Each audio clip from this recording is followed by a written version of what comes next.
Alright.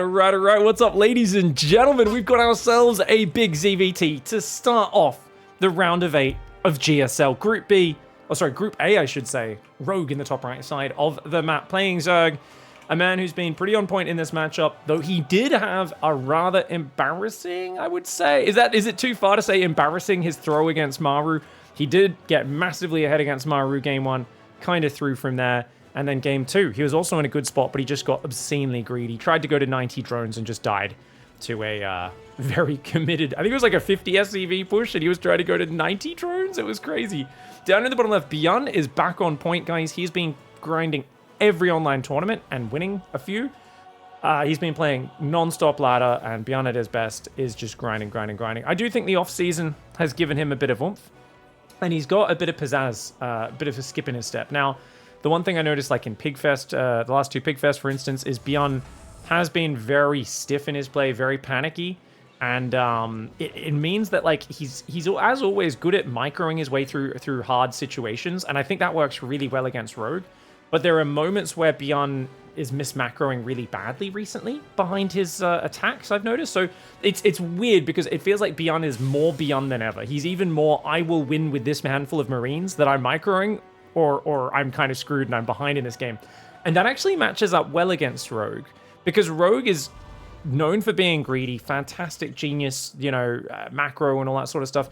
But Rogue is famous for underestimating Terran armies in this matchup and just kind of being a bit too greedy, trying to drone in the middle of an attack. And a guy with Byun's level of micro and obsessive focus on attacking might be able to kind of get an opening and cause some mistakes. I would say if it goes to like late mid-game, early late game, Rogue should be heavily favored there, especially with like early hive timings and stuff. But it really comes down to a lot of different factors, because Rogue has screwed around a lot with his mass changeling style.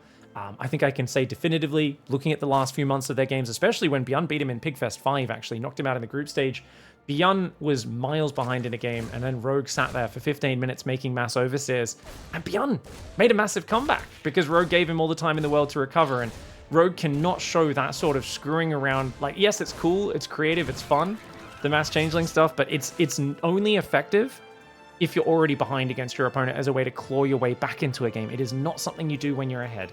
So that's been the kind of recent missteps you have to look for. Is Byun maybe miss macro? I'll keep my eye on that.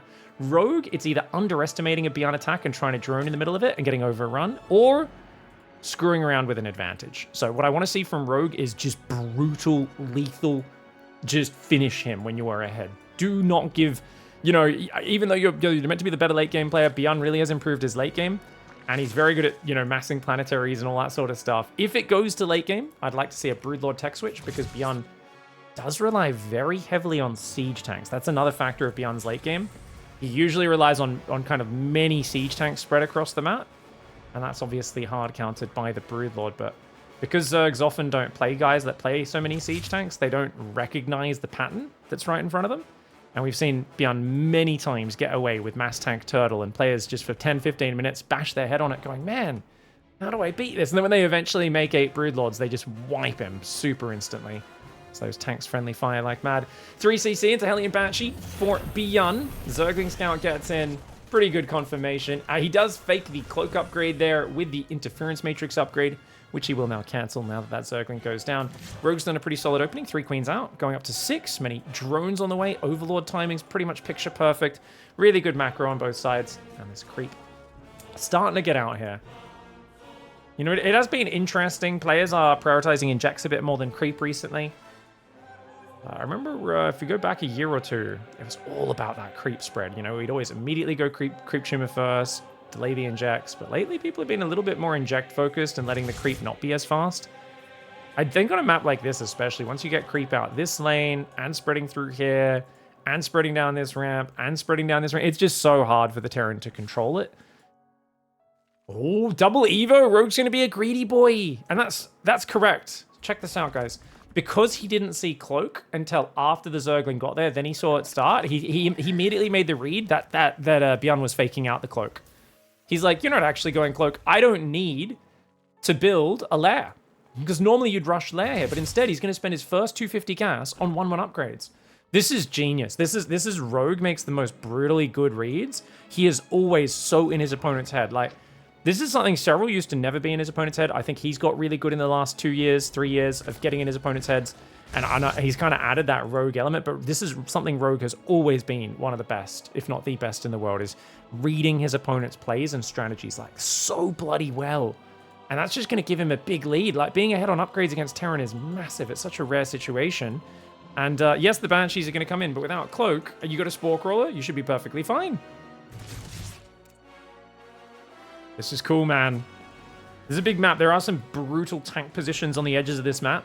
Something that could come into play later on as the Banshees sneak down the right side. This Overlord's very conservatively placed for Rogue. Not going to give him a lot of warning. Banshees could pick off a few gas workers.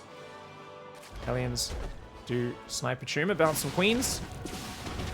2 drones going down. Good pull away. Good handling by Rogue. Now Rogue's... Ooh, Ling run by! 3 SCVs. Great job. 3 SCVs in mining time. Hellions going to cut off the retreat, though, by the looks of it. Lings will evade. And, oh, he attacks the rocks.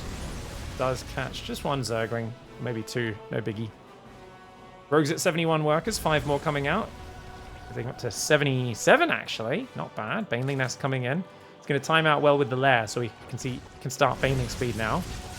We'll see how quick Rogue is at doing that, since he is busy dealing with Hellions right now, but plenty of creep still there. We do expect that Baneling speed and a Hydra Den, I would imagine. I imagine it's Ling Bane Hydra. Overlord's going to go down. There we go. Bane speed, Hydra Den, Infestation Pit, and a 5th base. Dude, Rogue is so greedy lately in this matchup. Can he get away with it? I think 78, 80 workers is fine. But already the push is coming. Marine tank, Medevac, 4th and 5th barracks is there. Two more barracks going down. He's going to 8 racks. At least 7? 8 racks. Yep, 8 racks. 8 racks before 4th command center. Incredibly committed. Byun wants to get up in the face of Rogue, and that makes perfect sense. You do not want to give Rogue room to get ready. Now, Ling's are going to need to flank around this left side to deal with that tank. This is far away from his hatchery, so Rogue's got time. Yeah, he can play. I'd love to see the Ling counter, but the Hellions are there, so maybe not so easy to pull that one off. 2-2 does start, as well as a Hive. Rogue's also got the Hydra upgrade the range. Already coming in. Hellions do see the Zerglings in a fantastic volley. The Zerglings, of course, run away, licking their wounds. 5th base is coming up top, though. I think Rogue's done a great job of buying time. As long as he stays at this working out and just mass his army, he'll be good. But he's taking 2 more gases. Interesting. One could say a little greedy there. There's 3 more barracks. Are we going to get add-ons for these Byun, or are we just popping Marines out? We'll find out shortly. Marine Hellbat tank moving forward on this right side. Great tank position on that right side. And I think, honestly, you should probably give it up once they get that tank position. I think counterattack is the play, and indeed that's what he's going to do. Big Ling Bane counterattack going in. Queen's trying to buy time with the Ling Bane, and this is a fantastic move. Banelings rolling in. The Marine tank coming forward. If you get some Banelings on those SCVs, it would be lovely, but he goes after the Marines instead. Great pull away for Byun. Banelings do hit the Marines partially. At the same time, the Zerglings massacre those SCVs. A fantastic counterattack. And of course, Rogue now, killing 22 workers, should be happy to give this base up. I mean, he's still going to try and make Byun pay for it, but fighting into those tanks, not going to work out well for him, and Rogue's going to have to give up this high ground, I think. Yes, good call for Rogue. Good call for Rogue. He's playing real smart. Transfers to the other base. It's still 4 base against 3 base. But the Ling Bane, I think this is... Oh, no. Rogue, get out of here. Yeah, Rogue needs to split his army half and half. Uh-oh, Marines coming in. Crazy move there for Byun. I guess that's what he's known for, though. Crazy moves, isn't he? The Lings do run forward, take some tank shots. Now, this is where Vipers would be massive. Abducts on the tanks, Blinding Clouds, Parasitic Bombs, really big. Hydras and Queens and Lings are going to try and fight this. Wow, Rogue trying to fight into this. Hydra's on the high ground. Can he get it? Can he get it? It's hard to reach these tanks. The tank on the right side is unreachable. He does get the tank on the left, but that was a really expensive fight, and I don't think he needed to take it. He needed to pivot to this base because he'd already given up the base on the right. But Rogue trying to defend a position he did not need to defend. As I said, there are some brutal tank positions on this map. We saw Bunny punish Raynor in Pigfest for the exact same position. And it's always about giving that base up. But oh my lord, he saves the hatchery. Rogue on fire right now, but he doesn't have Hydra movement speed. He's trying to go Adrenal and Lurkaden at the same time. The Marines shoving in the right side. He just doesn't quite have enough units. Oh, this is so bloody close with no Viper out. And 17 Hydras does seem like too many. +3 carapace, +1 range coming in. Keeps the hatchery alive on the left side, so giving up this hatchery is not too bad. Remember, it's still only 54 workers for Terran. And it has been a nice upgrade advantage, but does need the Ling Bane count to be here. These Hydras with no movement speed upgrade, not as powerful as they maybe could be. Oh, Lings do get a couple of the tanks down. on medevac falling as well. Byun still hanging on the front there while gathering another force. Byun is all in. He's built tech labs. He's going to add marauders here. Lurkers are trying to morph. Trying to make drones is not the play for Rogue. Rogue's so far out on economy. But he says, oh, let's reset. Let's slow down. He cannot afford to lose this hatchery. Oh, no. I think this is a really bad moment to split his army and to drone up the Hydras. Just not quite enough. Yes, this link counter would have been a good idea, but he didn't have his lurkers ready, and he didn't have the numbers, and that hatchery can just get clicked on. He can move up, get the hatchery, get a bunch of the drones as they try to retreat as well, and that is massive damage for Byun. Yes, Rogue kills 16 workers, but losing his 4th base is a tragedy for his Zerg in this situation. Byun realizes these are unsupported as well. Transfuse tries to come down. There is still Scan on top. Lings come forward, and you can see just a few lurkers on their own are not that powerful. Once you hit a critical mass, you got Ling Bane Hydra with them. They are incredibly powerful. But yeah, I'm wondering in this game, was pure Ling Bane and just Viper more efficient than Hydras? I kind of feel like in this sort of game, if you can get like 8 Hydras with range, it's pretty nice. But I think he went like 17 or something. He went so many, right? He's lost 18 Hydras in this game, built 6 more, now 4 more. The mass Hydra, for me, I always wonder, especially when you've got that early 2-2 melee carapace. Obviously, you want to deal with the gaps, but I think that's what Vipers are for. Is there an argument he should have stayed pure Ling Bane, got Adrenal, another army was coming in the left, got Adrenal, and used parasitic bombs to stop these medevacs, combined with obviously like blinding clouds or abducts on the tanks and that sort of stuff. I kind of think, I think pure Ling Bane, just because it's so mobile and you have the upgrades for it, and it's just so much cheaper, because let me just go through this analysis really quickly, because I'm kind of thinking out loud, because I know the Hydras with their range damage are really nice, but like let me explain the problem just a little bit more for you guys and kind of think out loud for a bit. We've got 11 Hydras, 8 more buildings, 19 Hydras, plus the Hydra Den is 150. Like, it's just, every Hydra is 150 resources. That's what is that? 2 times, I mean, it's 2 Zerglings is 50 minerals. So it's like 6 minerals worth in value. Now, obviously, you're spending your gas a little bit, but it's a lot of money, and they're very fragile still, and they can still die in any upgrades as well, and the time they take to get out, their lack of mobility. I think this was an overcommitment to Hydras, and I think these tank positions actually do even better against Hydra Ling Bane than they do against pure Ling Bane. Because generally, like, Zerglings don't care about siege tanks that much. Banelings and Hydras are what die to siege tanks, you know, and Widow Mines and splash damage, right? Pure Zergling doesn't care about that.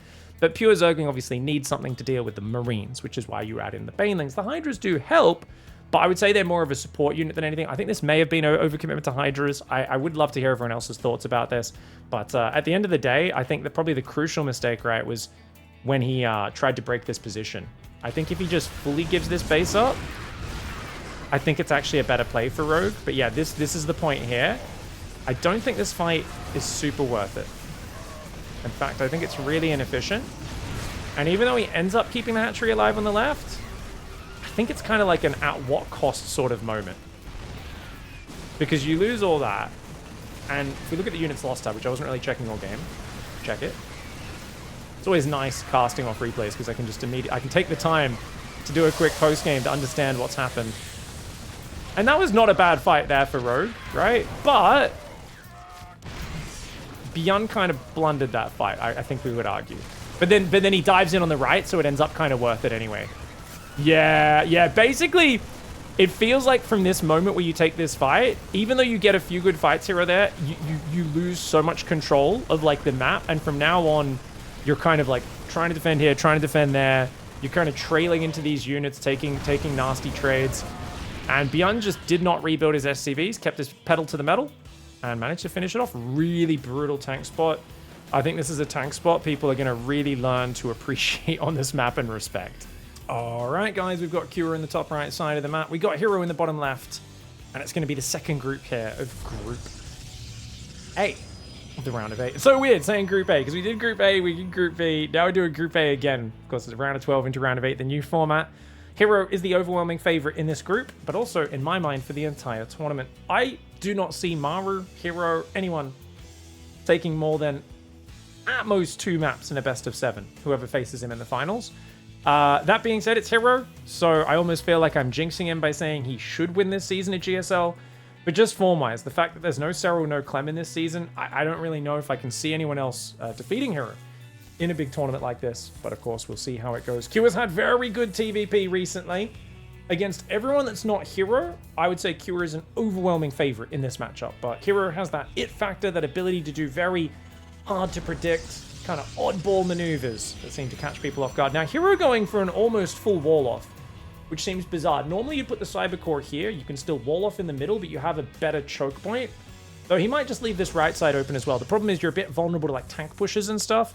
The bonus of the wall off is it shuts down Hellions diving in the front. You know, you can move everything in the main to defend a drop while you wall off the front against Hellions.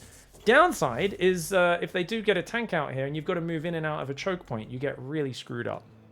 Yeah, Rain is in the other group, guys, which is also super wide open. I think the other group is Rainer, Gumiho Classic.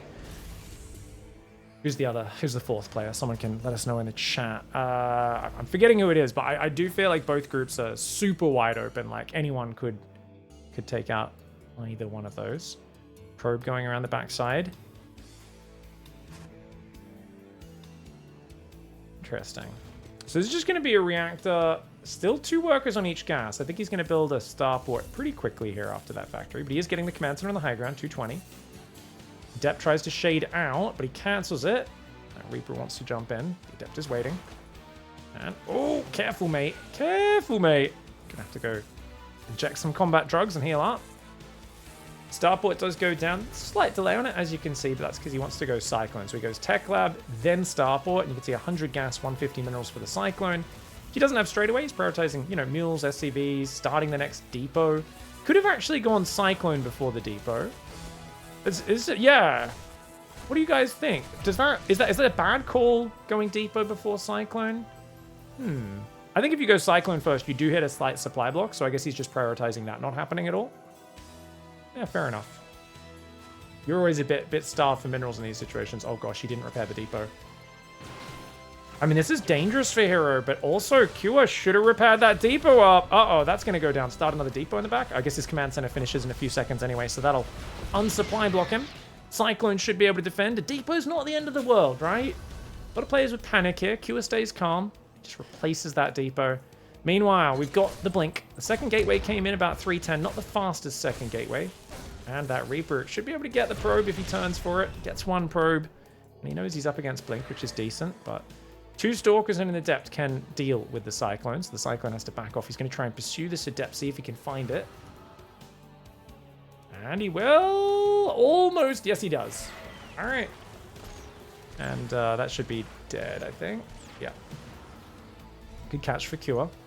Oh, Cloaked Banshee. Okay, I was not expecting Cloaked Banshee. Cloaked Banshee is one of the best or worst things in this matchup. Very rarely is it somewhere in between.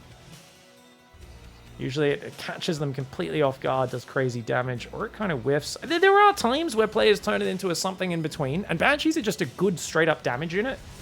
So they can actually kill Stalkers pretty hard, one-on-one. Look at this, a lot of Stalkers are outside the base right now. Only 1 in the main. No battery in here either. That Stalker's gonna get toasted. Good start for Cure. He can always pick up and get out. But that's a lot of Stalkers. Blink's getting close to done as well.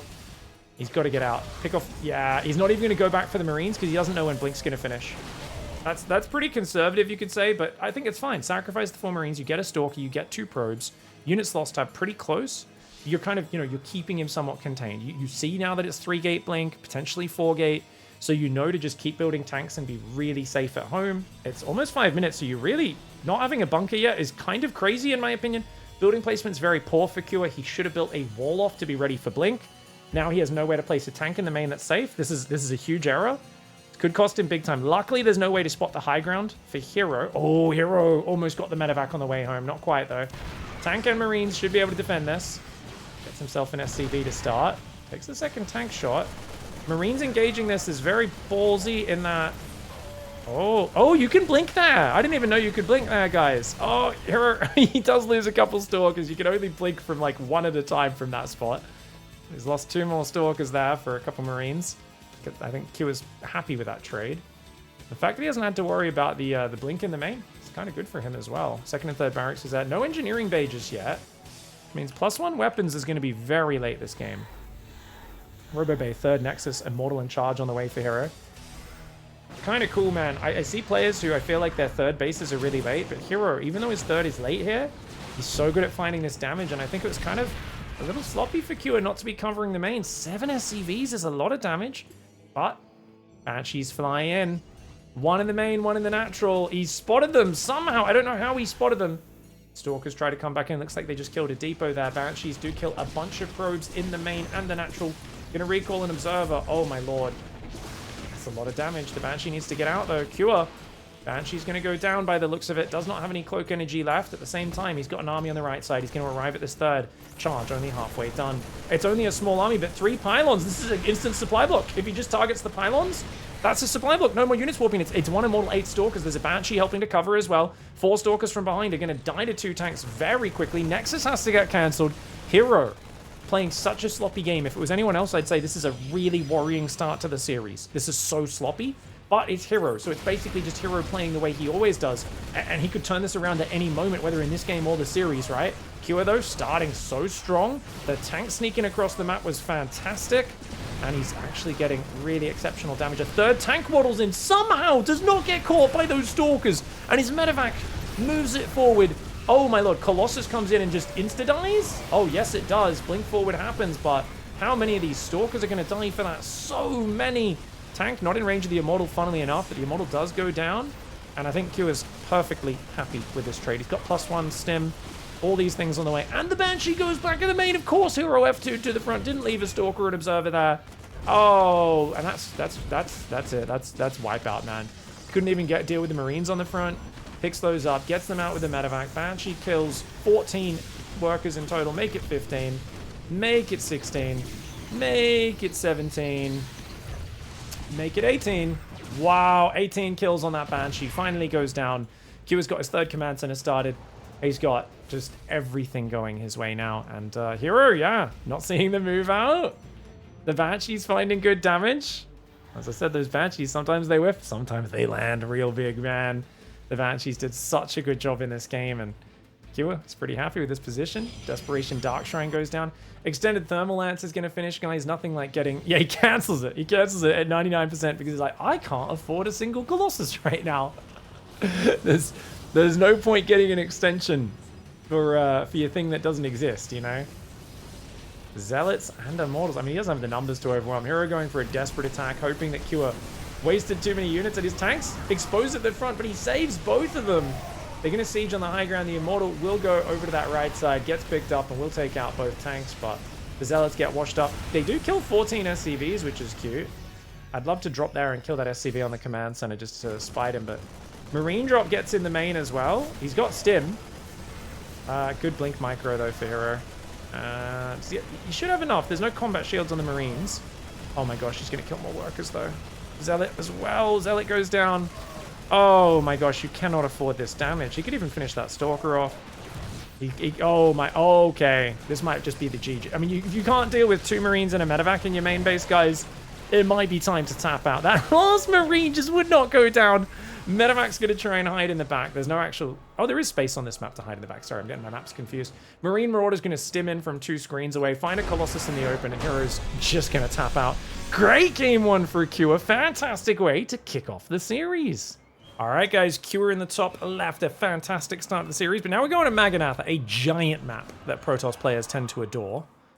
Interesting, the previous map, Tokamac's also pretty big. I feel like these are both Protoss-y maps, aren't they, guys? Or maybe Cure actually wants to play a bigger map. Could be a sort of thing where he's like, actually, Hero's so aggressive, I want more space between me and him. The reason you normally don't want that is for Terran, anything aggressive you can do, anything scary, anything that can really get damage done, it involves you moving across the map. The bigger the map, the worse it is for you, right? On the other hand, for Protoss, they have warp-ins. They have a lot of proxies they do, you know, where they can then warp in on the front, warp prism on the front. Like Protoss, the map size gives them a lot of safety, but it doesn't cost them as much when they're being offensive. It still costs them a bit if they're going for it like a frontal all-in. But, you know, I feel like the Protoss loses a little bit less on the distance compared to the Terran. And that's why, in general, we kind of go, oh, we're Terran like smaller maps, right? Shorter rush distance is good for Terran. So fascinating, we've seen 2 pretty decent-sized macro maps. This one being the biggest, which I would assume is Hero's choice. Previous one probably being Q's choice on Tokamak. Maybe he just likes the terrain on that map. It's going to be Marine Reactor, 1-Rax Expand. Up against, this was Core into Nexus. Second pylon, of course, goes down into the second gas geyser. Very standard play for Hero. Q not believing in the Reaper, but you know what's interesting is he's not actually walling the ledge. Hero. I don't really like walling the ledge either. I do feel it makes it awkward for Colossus to move up and down from your third base sometimes, or fourth base, as well as just presenting an easy angle for some tanks to siege up and kill some infrastructure later on. Now this is going to be actually a Tech Lab. Sorry guys, I'm blind. I just assumed it was a reactor, but it's actually Tech Lab Marauder. This is my least favorite opening in all of TVP. It's been around for a long time. Byun's a big fan. Has a pretty... I would love someone to go and find every game, just do some stats analysis. Pretty much, StarCraft's not big enough to have dedicated stats guys or anything like that.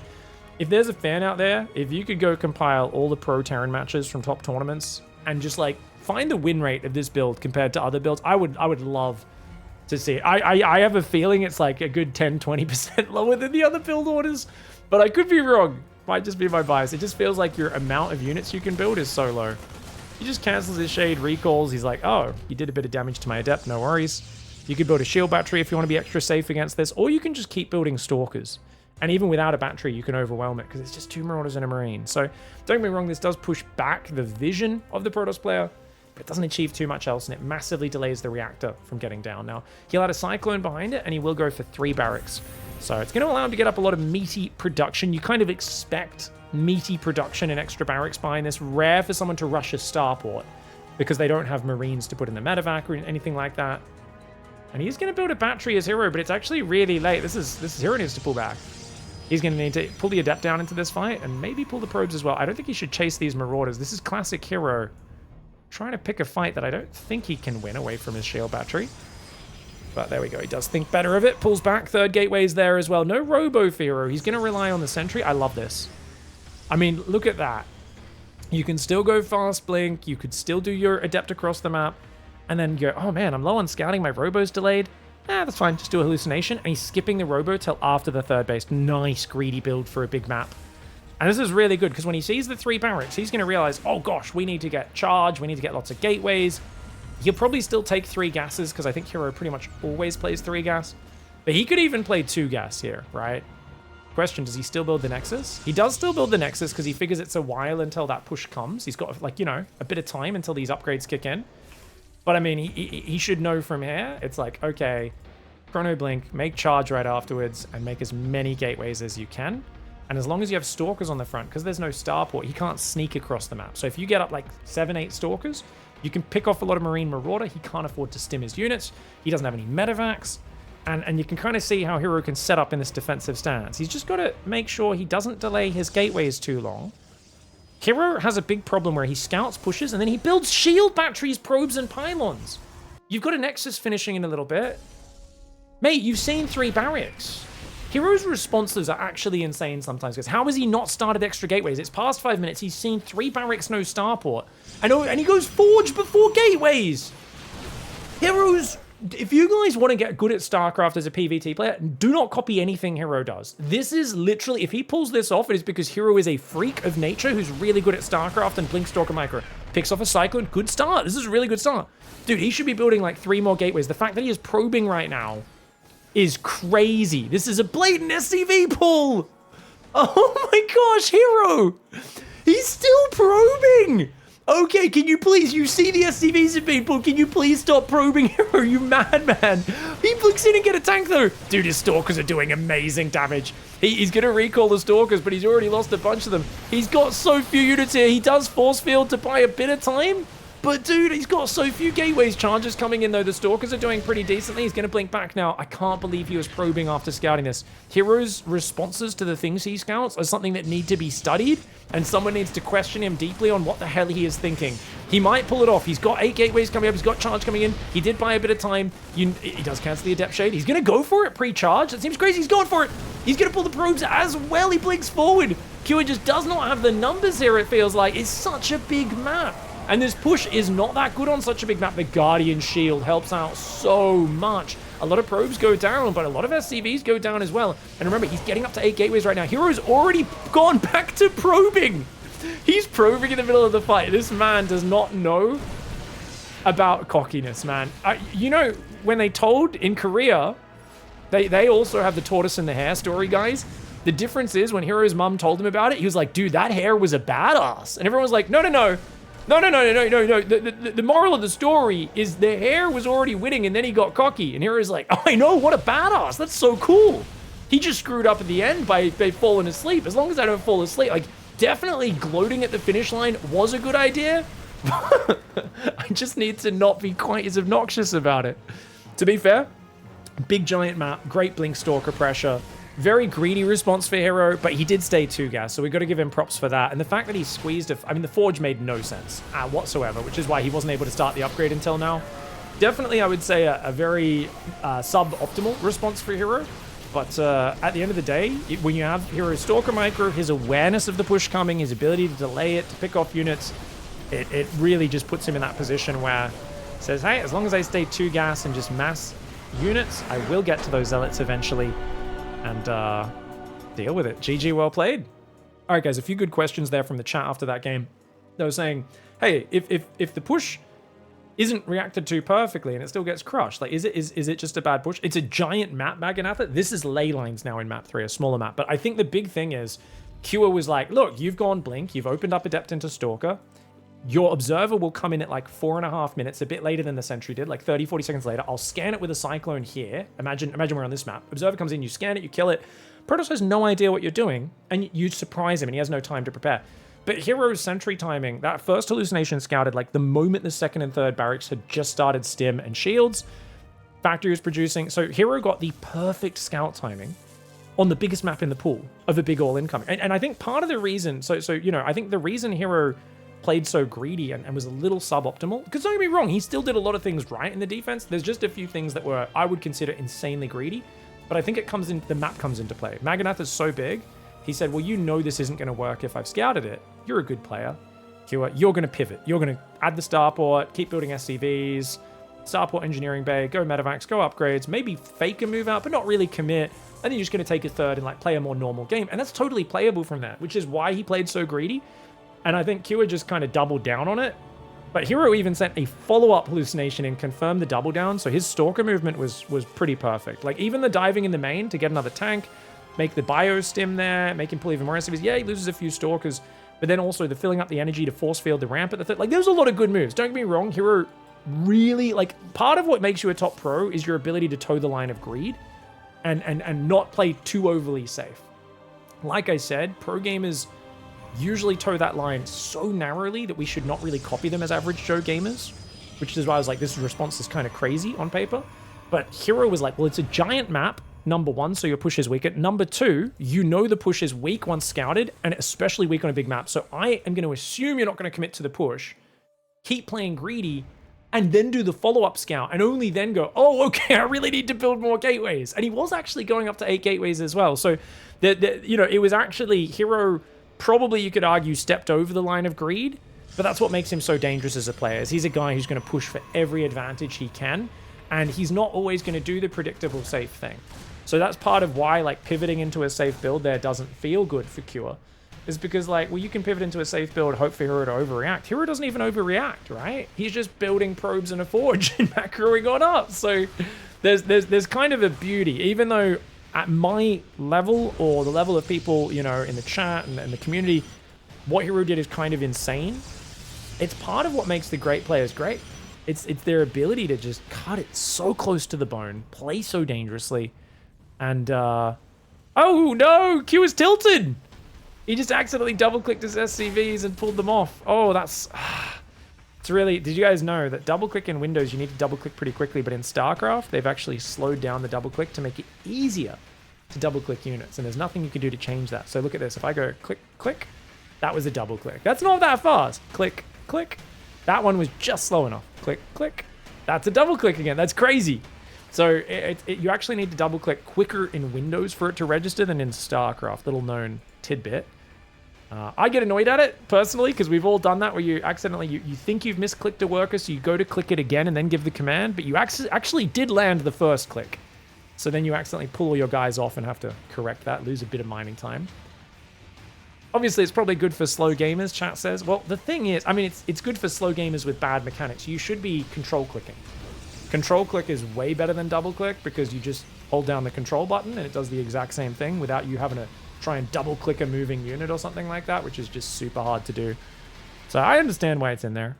Probably gives some benefit. Whoa! Whoa, whoa, I didn't realize he's going for this push. Super fast push, but there's an early sentry. I love the early sentry here for Hero. Hero trying to fight back in the series right now. Can he defend this super greedy third base with no Robo? He sees the push out. He's got Blink on the way. He's got 3 Stalks in a depth. Immediately another gateway goes down. I wish that was in his main base because I feel like this pylon might go down. I think he has to give up the third base. As long as Hero fights with the intent to give up his third, he can be fine here. But he's got to try to skirmish, pick off a unit or two, see what he can get. Oh, Cyclone gets some really good damage. Good pullback. Good pullback by Hero. And yeah, you just have to give up that third, send a probe down here, get ready to take a different one. Oh, I like this. Look at that. Adept is going to find himself a Marine. That's pretty slick. Nexus gets cancelled. Third gateway's coming up. And he goes 4 gas. Hero. He's like, yeah, you're not going to push any deeper. I'm just going to go 4 gas, go into Robo behind it. Interesting. Probably Robo Babe Colossus. Actually, there's no Robo yet. He might play Storm. Banshee's on the way, trying to get himself out of here. Blink's trying to chase him down. I love the reinforce for Cure, the way he joined his whole army together so that he can absolutely handle this. And Hero picks off a Marine, damages a few more. Immediate unsiege, and will he return home? I think Cure realizes those Stalkers are going to counter him. But he could maybe attack the natural, blow up that battery, get a siege up here. Dude, is Hero being too dangerous? He's trying to make charge right now. He's only on 3 gateways. The Stalkers are going to dive in and do some good damage.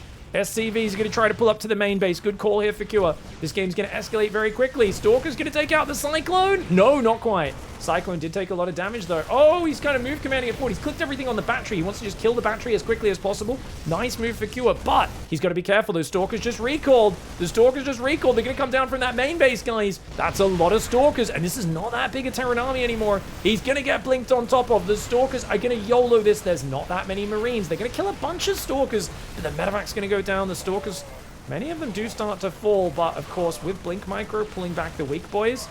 And can he get one more? Oh, Cure almost got one more, but not quite. The tail end of that fight is so good for Hero. Hero has been kept away from a third. He's oversaturated on 2 base. He goes straight back to probing. He's on 5 gateways. What's Cure's setup? Cure lost a lot of mining on his natural. He's now building a bunker. He doesn't have stim or shield started. He's got 2 Banshees. He's building a third one. Oh, this looks desperate. He doesn't have cloak on his Banshees.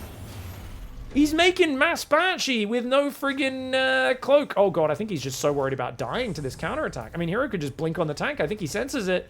He does. And he's just gonna one-shot the tank. No, he doesn't quite one-shot. It does lose a few Stalkers there. Bunker gets up. There is a tank in the main in a beautiful position. Can he shoot across the thing, though? These Stalkers taking a lot of damage. That's 2 Stalkers down. I like that he spread them, though, to minimize the splash damage. And these Stalkers are taking a fair bit. They get a few add-ons. Meanwhile, Banshees are going to float in, unfortunately. They're cloakless Banshees. He just built... Yeah, third Banshee just popped at home. Q is not watching. Oh, okay. He's going to have to just pull these guys away. And felt like the first push maybe wanted to do more. But I think Q's whole plan was follow up with another, even more committed mass Marine tank Banshee push. But when those Stalkers kind of out-positioned him, it forced him to commit harder with this army than he really wanted to. And it really allowed Hero to utilize recall to its max potential. Dives in, gets damage, recalls home, cleans up army. And this is exactly where Protoss wants to have the Terran, right? It's like, oh, you're going to try and deal with this? Well, guess what? No. Oh, the Stalker Trap! The Stalker Trap is huge! Hero's not watching. He is watching, but only a little bit late. Gets one Banshee, other one deep in the red. Doesn't need to worry about that too much. Banshee comes in from this side as well. Storm's almost finished. Forge going down. Hero, I think, is in a massive advantage. He's only on 5 gateways. Stim Shields +1, though, has just started. There's such a big delay before Cure can do anything. Third Command Center, 2 more barracks on the way as well. Cure's supply is still decent, and he's finding a little bit of damage. He's keeping his hopes alive in this game. He really is. 6, 7. Can he get an 8th? Doesn't focus fire. Would have got one more if he focus fired perfectly, but still, good damage for that one, Banshee. Oh, but hold the thought! Hold that thought. I mean, 7 SCVs go down to the Storm Drop, and if he could come back in with more, those guys are heavily damaged, which is why Cure is going to build a turret on that left side. Tempting to send a medevac in there or put an SCV in auto repair, but you don't really want to waste all your healing juice on SCVs right now. Oh, he's going for the Archon follow-up to try and finish them. Hero's like, please let me finish those weak SCVs, man. I want those weak SCVs. He's going to get 3 more, 4 more, that he's going to pick up and pull away. Third Command Center is floating out for Cure, but of course, if he can get back, get some more High Templar inside that prism, he's going to do well. Observer sees everything. Cure's got to get rid of that Observer. He's down so far in supply. Army supply and worker supply massively behind. Fourth Nexus on the way for Hero. Hero's got a big Zealot army. He's going to unload the Archon, load up the High Templar. Second High Templar doesn't have Storm energy. He's going to warp in a few more Archons and Zealots on the front. Good Widow Mine spready for Cure. You can tell he's setting up to absorb a potential push. Marauders on the front with the Widow Mines. Marines behind. Oh, man. This is scary. He scans, gets rid of the Observer. He sees the army coming. All right, Cure, spread to the left, spread to the left. Yeah, he's got to spread his army out. Get these Marauders up on the front. Get these Marauders up on the front. Oh, God. That's a lot of Zealot Storm coming in. The Marines way too clumped. Oh, they eat big storms to start with. They do get out of it without dying. And that Immortal on the right side does go down. Nice. First hold attempt for Cure, but Hero's the one who can afford these trades. Cure's going to struggle with them. And honestly, if a Prism hits his main base right now, I don't know if he could deal with it. Storm drop coming in again on this side. He's thinking about it, and okay, not the best Storm. Doesn't hit too many units. Good pickups with the Prism there to bait the Widow Mine shot. Does dodge the damage. Hero fighting back from behind in this series. Cure, I mean, he's put up a bloody good fight. He's made it messy. He's made it a bit down and dirty, but I think Hero's usage of hallucinated Phoenixes, recall, all the Protoss mechanics, the magic, the storm drops, it's making it so hard. Cure tries to dive forward, hoping there's no more storm. There is one more storm, I believe, in the Prism. Is he going to land it? Yes, he does land a big Prism on the big storm, I should say, on the right side. Big storm on the south as well. The Stalkers, the Archons, and the Immortals. Just overwhelming. Cure does not have the numbers. Can't fight against that army with what he had. Too far behind from earlier. And what a fascinating sequence that was when his army tried to extricate itself, get home. And I guess in hindsight's 2020, I thought continuing to attack was the right call for Cure as well. I could see the whole map. But it was at this moment where Hero goes for the counterattack and he goes to push. I think he needed to pull home. Right? Yeah, I think he needed to pull home. It just feels bad because you're going to lose a bunch of SCVs. He's going to recall anyway. And then you're allowing him to build a third and whatnot. But Hero was actually respecting the counter push here. Building the Robo there. Building extra gateways. Dove in. Got, what, 7 SCVs? Something like that? 7, 8. And he's just going to blink away and recall. I mean, great play. Great play for Hero. Really well done. And you have to shove here, but you don't have enough mobility at this stage. So yeah, I think he had to bring these units home. But I think he was just kind of out-positioned. The way Hero gave up his third against the first push and dove across the map with the Stalkers, just excellent play for Hero. Brings it back and takes the win. All right, guys. It's the winners match. And beyond in the top right side of the map is going to open up with a proxy second barracks. No, engineering bay. He's gone back to it. Now is Hero going to scout? Because Hero... Oh, no! Hero started scouting for this every single game recently. And that's why it's become kind of bad, because Hero scouts for it. Wait, Hero, you're going to react. Okay, pulls 4 probes down, plus the one that's already there. Returns the minerals first. Great reaction. Ooh, this is interesting, guys, because when his match... Byun was doing this too much, and I was really hypercritical. And during the last Pigfest, he stopped doing it. Because Hero and other Protoss players would always pull a probe down to intercept it and shut it down. And in this case, it's just not a good build order. You don't get enough value from this. So this is going to put Hero a little bit ahead here. He could even send a probe back to mine in the main now, or even 2 of them potentially. But that does get cancelled, and it's going to be a slightly negative opening. He does have a second Reaper queued up. I think that's a misclick for Byun. I don't think you want to go 2 Reapers here. Because surely... Yeah. Oh, that's a little bit of a build mistake. We're going to go high ground CC. There we go. Does cancel the Reaper now. Fixes that up. Command Center goes down. Now, guys, Hero is a favorite, of course, in this matchup, right? Hero against Byun. Winners matchup. He is the favorite. But if Byun can even make this close, I will be so, so happy. Because I feel like, you know, we need a Byun or a Cure to have a chance against Hero. And right now, Hero is mauling nerds. You know, who knows? I wouldn't mind a Hero Maru finals if Maru can, like, show us some inspired genius Terran ways to take him down, catch him off guard and the like. But I think Hero's done a really good blend in his previous series of mixing hallucinated Phoenixes in with not just rushing Sentry every game. And I think that's really hard for Terran to deal with. If you're clever with when you add that Sentry in for the scouting, it's so nice. He does see the command center. He sees no factory here, which means he knows there's no reactive factory. If that probe escapes, that'll be kind of amazing. What's he doing? Okay, he's going to hide south. Yeah. Reaper was looking for him, trying to hide on the left. Oh, Reaper wants that kill.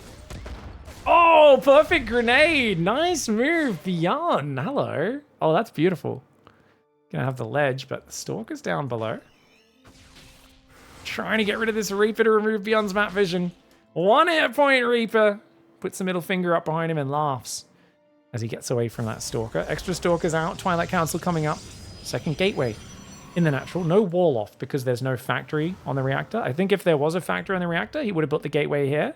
But if there's no reactor factory, you're not going to need to wall off because there's no double Hellion production. So I think a smart adaptation from Hero. Very fluid as always. Command Center's going to float down. 4 worker lead for Protoss this early. Nothing too crazy. And it is going to be a 3rd gateway and a robo. So pretty typical play for Hero. Nothing too cray-cray. Can he finally catch the Reaper? And the answer is yes. Oh, sorry, guys. We had that selected. When it died, I guess it hopped to the next unit that Byun had selected.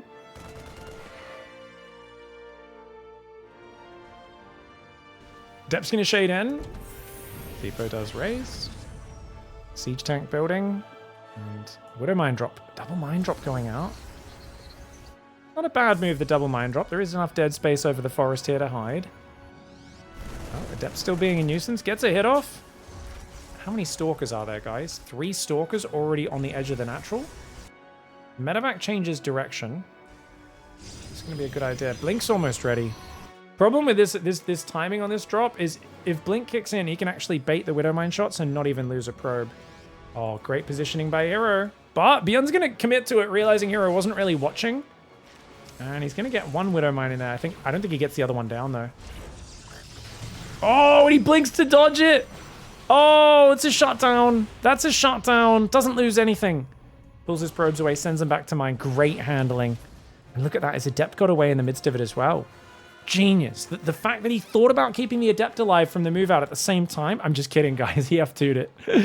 I'm pretty sure he F2'd the Adept. I could be wrong. But I'm almost certain he just F2'd it. Sorry, just poking fun. Hero fans, I am Hero's #1 fan. I know some of you guys get mad when I make fun of the players for their habits, but it is just funny.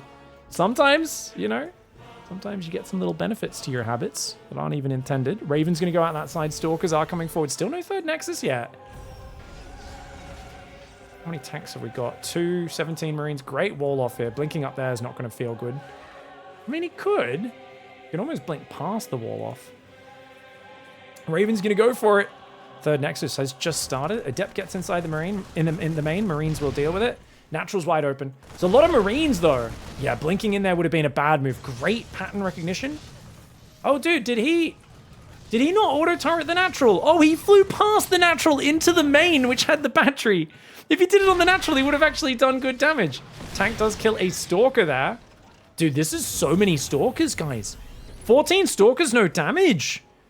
Byun, had a bad start, but he might actually be okay now. The Widow Mine drop not doing anything. I mean, it's so many Stalkers. If Byun can play really clean for the next minute, that'd be great. But, he's leaving the main open to the Stalker drop. He's pulled all of his bio out of position. Byun's kind of F2ing his army back and forwards a little bit. Tank gets a shot off. Good SCV pull away, though. Only losing 1 so far. Marine Marauder's going to chase him away. Hey, good play. New Observer comes in on the Natural. He sees it. Byun's so good at spotting Observers. He's so good at that. Tanks scare those guys away. Depot does survive. Forge, Robobay just now coming in. So we're going to be stuck on just 3 racks bio up against Stalker, Sentry, Zealot for a while. Medevac's here. Stim's almost done. Shields, I think, is done. Oh, Tank gets blinked on. Crazy dive there for Hero. Hero has lost only 3 Stalkers this game. I mean, it's acceptable. And keep in mind, guys, he forgot combat shields, though. Byun has forgotten combat shields and made concussive. Huge mistake. Huge mistake. Huge mistake, Byun. Oh, we cannot be affording this. He's really committing to this push with no combat shields. He probably assumes it's coming in. Oh, this is a disaster because he doesn't realize. Oh, no. And he's so occupied with his army and stuff. No 3rd command center just yet. I mean, Byun has to push right now. Combat shields does start. Okay, he notices. He notices the upgrade's not there. It's still a minute 20 out. Stalkers pick off another Marine there. They do take some damage. They blink away. Some of the units do stim. There's only 6 Zealots, 2 Sentries. Can Byun make magic happen? This ramp is always very hard to push. Very hard to push against force fields. Oh! Hero thinks about poking down the ramp. It's kind of crazy here. Don't go up the ramp. Don't go up the ramp. Byun stims up the ramp. The Mad Dog. Oh, there's a Colossus here, though. And that is not going to be good for him. Oh, if a force field trapped in there, that could have been a disaster. Tanks, great position, though. Good shots. You can get rid of the Observer. That'd be great. Colossus thinks about flanking to the left. I don't know why you do that with a Colossus. It's more of a Zealot move. And Byun's going to pick up and get out of there. He does have a third command center started, but only just started. Just leaves one Widow Mine behind. One does get taken out. The other one looks like it's going to probably get hunted down as well. Marine Marauder does punish a little bit. Oh, he gets 2 Zealots. He's got to pull back and heal, man. Combat shields almost finished. Not quite, but almost. Prism. Dude, the way his Prism is there, it kind of baits a stim out of Byun. Hero kind of baiting him. Oh, dude, the Stalkers could jump on that. Oh, Byun. Careful, dude. You can't chase that far. Second Forge on the way. Third base survived on 60 work as Hero drops a 4th. As good as it was for Byun to not throw his army away, one has to wonder if he had combat shields, could he have pushed a bit harder? Getting some good value with his army, though. Byun really putting up a good fight here against Hero. Viking goes to the north as well. Make sure that Prism can't find anything. Zealots and Pylons spreading across the map. You know, one thing I wish we saw from top pros a bit more in this matchup, guys? I really wish corner gateways. I love it. I think on this map especially, there's a gateway there. And a gateway either here or up here. It's just so nice for your ability to, like, warp in Stalkers and cut off a retreat of a drop, send Zealot counters, you know. Gives you map vision. It's not too expensive. I don't know. I love it. I think it's just one of the most underused moves, but just a personal thing I'd like to see, you know, occasionally mixed in. Doesn't have to be every game. Disruptor's now coming out. Second Robo, extra gateway. He's going to take it to 7 gates. He's only on 6 so far. Wow. Hero did this all off 6 gateways. Well done. When you are pumping out of the Robo nonstop, you actually can't really support mass gateway. So, good management. Prism speed's coming in. Byun's thinking about pushing. He's got Ghosts.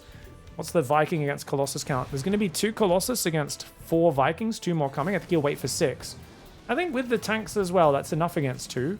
But it's the disruptor shots he's actually got to worry about. So the question is, does Byun realize that Hero's pivoted away from the Colossus so early? And if you can fight before 2-1, that's going to be a big boon for Byun. I love the way Byun shows a move out because he knows that's going to force them to go for the counter. But he forgot to... Oh, he forgot about the drop. So this is like a really good Terran move. Is you move out just a little bit, and you know that's going to trigger Protoss to send in the Zealot counters and the Prism. But actually, pretty quickly dealing with all of this. Oh, he's catching so much. This is such a good trade here, but he does leave a Zealot in the 3rd, and the Prism somehow gets away from that. 4th command center goes down. This has been something I remember back in 2020, 2021. Players would move out with their whole army, go, I gotta push now, and Protoss would rip him apart with the counter. Oh, the Disruptors, watch out, Byun! Watch out for the balls! Heroes coming forward. Balls to the wall. From the window to the wall. That Terran army does take a Disruptor. A few Marauders go down. Tank gets a shot. Disruptor does fall. Up in army supply by about 25 is Terran. 2-1 though is finishing. That's crucial. Crucial upgrades. Now the upgrade advantage pivots into Protoss favor. More Zealots arriving, but he was ready for it. The rally's there. Uses an EMP as well. Here we go. Can he get a position? 2 tanks are there. Viking Raven. There's a cannon and a battery that'll be part of this fight. Byun, he goes for the anti-armor missile. Great anti-armor missile. Disruptors go forwards. Don't really land. Viking count is getting lowered though. He's got to be careful. Oh, good Disruptor shot. Gets a few ghosts there. Next one's decent as well. Vikings kind of A-move in front. A bit lazy on the Viking control for Byun. That means there is one Colossus still standing after the Vikings are removed from the battle. Prism does get F2'd into the fight. Somehow survives. Nexus will go down, but Byun's got to be careful. He's too damaged. He needs to go home. Pick up the tanks, unsiege, and leave. Pick up the tanks, unsiege, and leave. I don't think he can stay here, can he? There's a Nexus, but sniping that Nexus is it's definitely something you want. But he's only unsieged one of his tanks. He's trying to run home. And Hero's just going to counterattack. Hero, the Mad Dog right now. Goes across the map. He's on 2-1. He's starting his 3-2 upgrades. Zealot Stalker getting in there. The Bio is going to try and start this fight. Byun may need to lift this base and pull the SCVs. He's got to be so careful. The ball's coming in. First one's going to land on a bunch of Marauders and Marines. Second one does whiff. But those SCVs mighty exposed. And with no tanks anchoring and only a few Vikings, it's hard to take this fight. Byun's still trying to dodge, does lose a Marauder and a few more Marines, but the balls are empty. And Byun says, okay, let's go, baby. He pushes forward. A lot of Zealots. The upgrade advantage does go to Protoss. The Siege tanks firing on the Disruptors and the Colossus. Colossus does go down. The Bio Ball trading reasonably well. Is it enough? Remember, Hero did lose his 4th base. Byun fighting so much better. Oh, but he eats a massive ball. 12 kills on that Disruptor, chasing. The Zealot had him distracted. And remember, guys, he lost his 4th command center. No, he didn't. He kept his 4th command center alive. It's floating. But that base being up down here is huge. As Byun, I would actually swap to turtle mode and try to sneak a double drop to this corner. I think that's the best move. Obviously, I can see the whole map. He can't. Hero with a lot more map vision. That Disruptor shot was huge. These tanks get some really good shots if he sees those Stalkers. Catches only a glimpse of them. Nothing guarding there. Widowmine's over here as well. These Stalkers could pick off these barracks maybe. Tanks, will they get some shots? It's going to make Hero a bit afraid. Blinks away, takes a Widowmine as well. Nice move. Prism comes in. Speed Prism Disruptor. Watch out, watch out. Oh, this speed ball drop, man. So annoying. Hero's really annoying him. And if Hero can now rebuild his 4th here, he's already got this one here. So I guess it's... Oh, he's got this base. I didn't even realize he has this base. Oh, Hero's income's great. Yeah, he's bought himself enough time now. And Byun, he's finally getting his 4th up. He's rebuilt his work account, but he doesn't have lib range. And his 2-2 will catch up soon. He needs that 2-2 before this fight happens. Good scan. Zealot comes in. Tesla Tower does get up. Just a few Marines and Marauders stim to deal with it. Getting tanks up here would be really nice. I love that Byun repaired those tanks. It's 2 Colossus. He's only got 1 Viking. No tanks here. Does get rid of the Prism and the Planetary's up. He runs forward! Byun, the Mad Dog, runs in to focus the Disruptors. Oh no! Yes, he kills most of them. But what a crazy move into that amount of Protoss. I think he had to fall behind the Planetary there. He kills a lot of Protoss. That's the high risk, high reward behavior we expect from Byun. But I don't think that was a good enough trade, was it? Because Hero's got so many bases. I love that Hero still hasn't rebuilt. This is his best base available. He's like, nah, let's take this one. He's forgotten about this one. Oh, I mean, he's still traded better, but when you're playing on less bases like this, Protoss is starting to take the whole map. Feels like Hero's just going to be able to reproduce a little better. And I think it's like one good Zealot run by hitting the natural or Dark Templars hitting the base away from this just being lights out for Byun. Whereas Hero, he's building 2 next. He still refuses to retake this base that he barely mined from. He's going to take the corner instead. Building lots of observers, which is really good. Hero just wants to have the vision, make sure he can pick the fights. He's still looking. He's still fishing for the Disruptor drop shot, which is kind of crazy. Just hits a single Marauder, that's it. Okay. Double Immortal production on the way. 4 Colossus. Oh no. Byun doesn't have the numbers. Gonna have to fall behind the Planetary here. He's got to pull the SCVs to repair. The SCV's trying to repair that Planetary, but only some of them. He needs more in there. The Bio's getting focus fired. Planetary only tanks so much damage because the way Hero micros his army to fight the Bio is just so good. And the Colossus focusing the repairing SCVs as well. Dude, what a really fun game 1. After the Widowmine drop got shut down, I didn't really feel great for Byun, but he completely stopped the Stalker pressure, had some decent fights in the middle stages as well, but I think that Disruptor shot slowing down, you know, Byun's counterattack was actually huge. I think if Byun, after that previous attack, was able to kind of move out and actually counter onto the map, this could be a very different situation. But this Hero Disruptor, look at this guy. Oh my gosh. So if it wasn't for that, Byun can like take his 4th, take the middle of the map, maybe slip a drop to the bottom right or the top left. You know, Hero might be in trouble, but Hero's able to like keep Stalker control on the front, get his Disruptors home, start playing with the Prism while being somewhat greedy behind it. And from there, it's really hard for Byun to keep up. GG, well played in game 1. All right, guys, going into game 2, dude, that game 1 lived up to the hype. That was way closer than I thought it would be. Really happy with Byun playing such a good game. Hero does come out on top, but some good moments for Byun. It's going to be Tokamak next. The immediate probe scout forces Byun to build the barracks a bit further back as this area is blocked. Not a big deal. Just a Hero basically saying, I'm going to sacrifice a bunch of minerals early and just throw your build off a little bit, but overall, you know, on paper, the Terran should come out slightly ahead in these situations, but just like delaying the Reaper a few seconds can be really nice, right? Delaying the potential reactor, that sort of stuff, and just disrupting him also can get in your opponent's head, which Hero's entire style of StarCraft is all about. Tokamak is a map with nasty tank spots TVZ, but TVP, it does feel like a map where personally I would want to be doing more like YOLO drops into the main.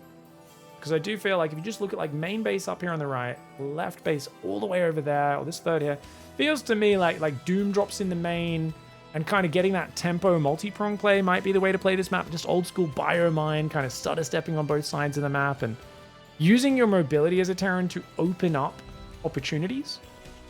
Of course, that means you need to get into a decent economic spot. Now, it is going to be command center on the high ground. Of course, the probe sees that.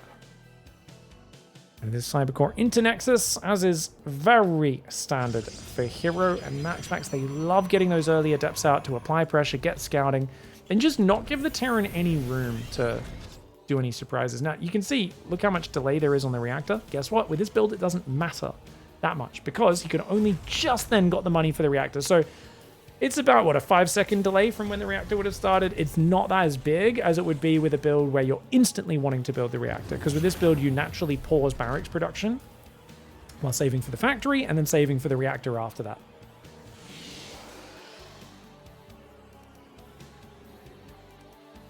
Second Stalker's on the way. Chrono's coming in there as well.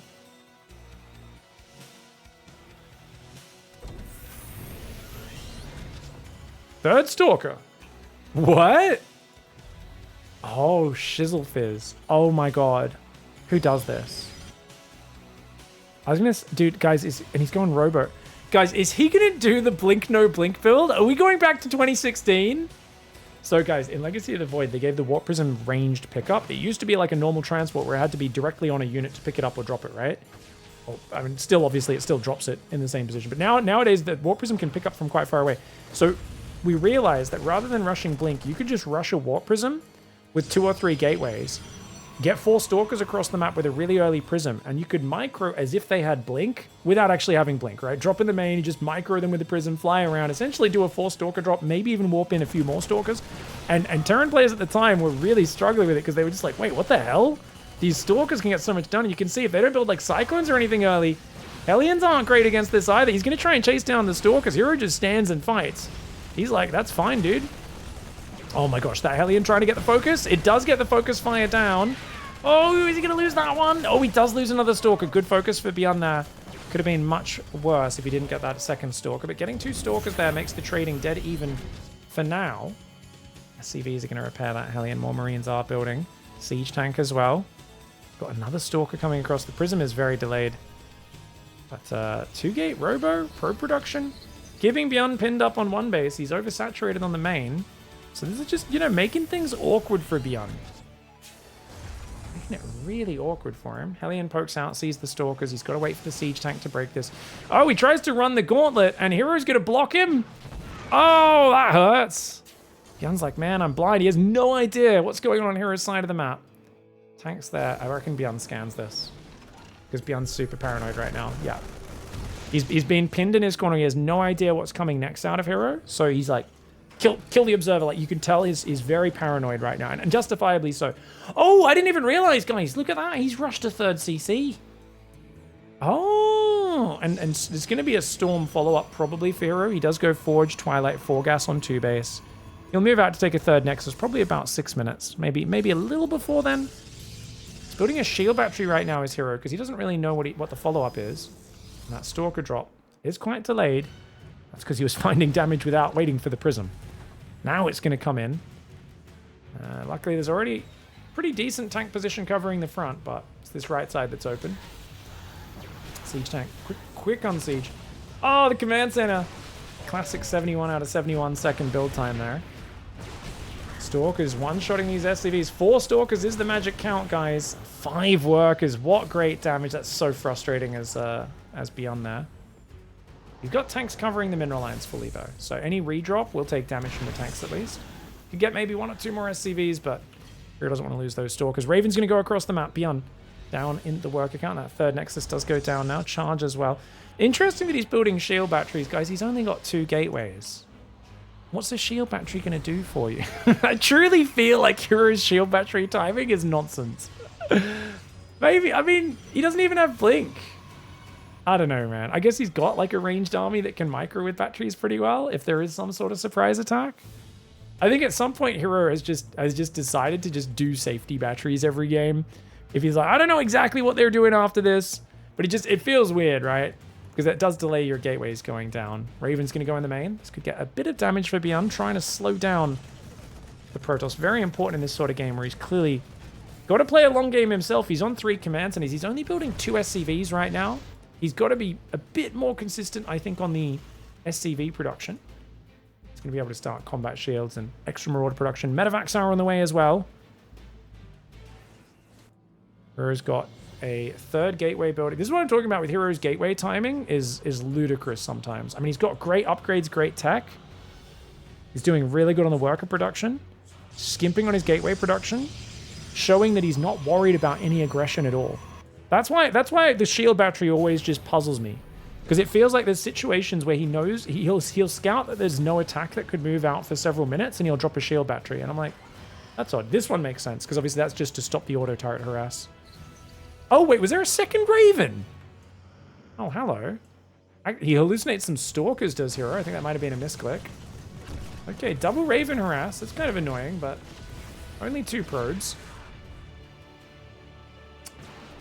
We have to go back to the dead space, isn't he? Oh, actually, this dead space, I think maybe is not the best to hide in. Marines in the middle are going to deal with the hallucination very slowly. 4th Nexus goes down. Still feels like Hero has too much map control for Terran to really be comfortable in this scenario.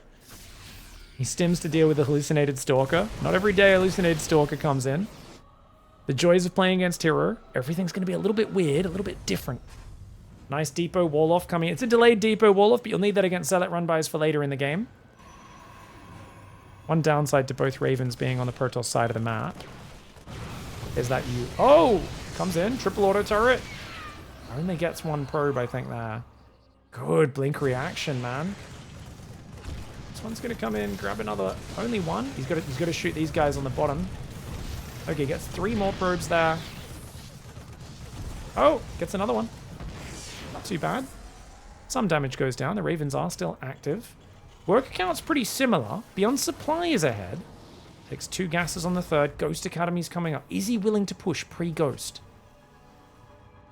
Engineering Bay has not made +1 armor. He's got to make that.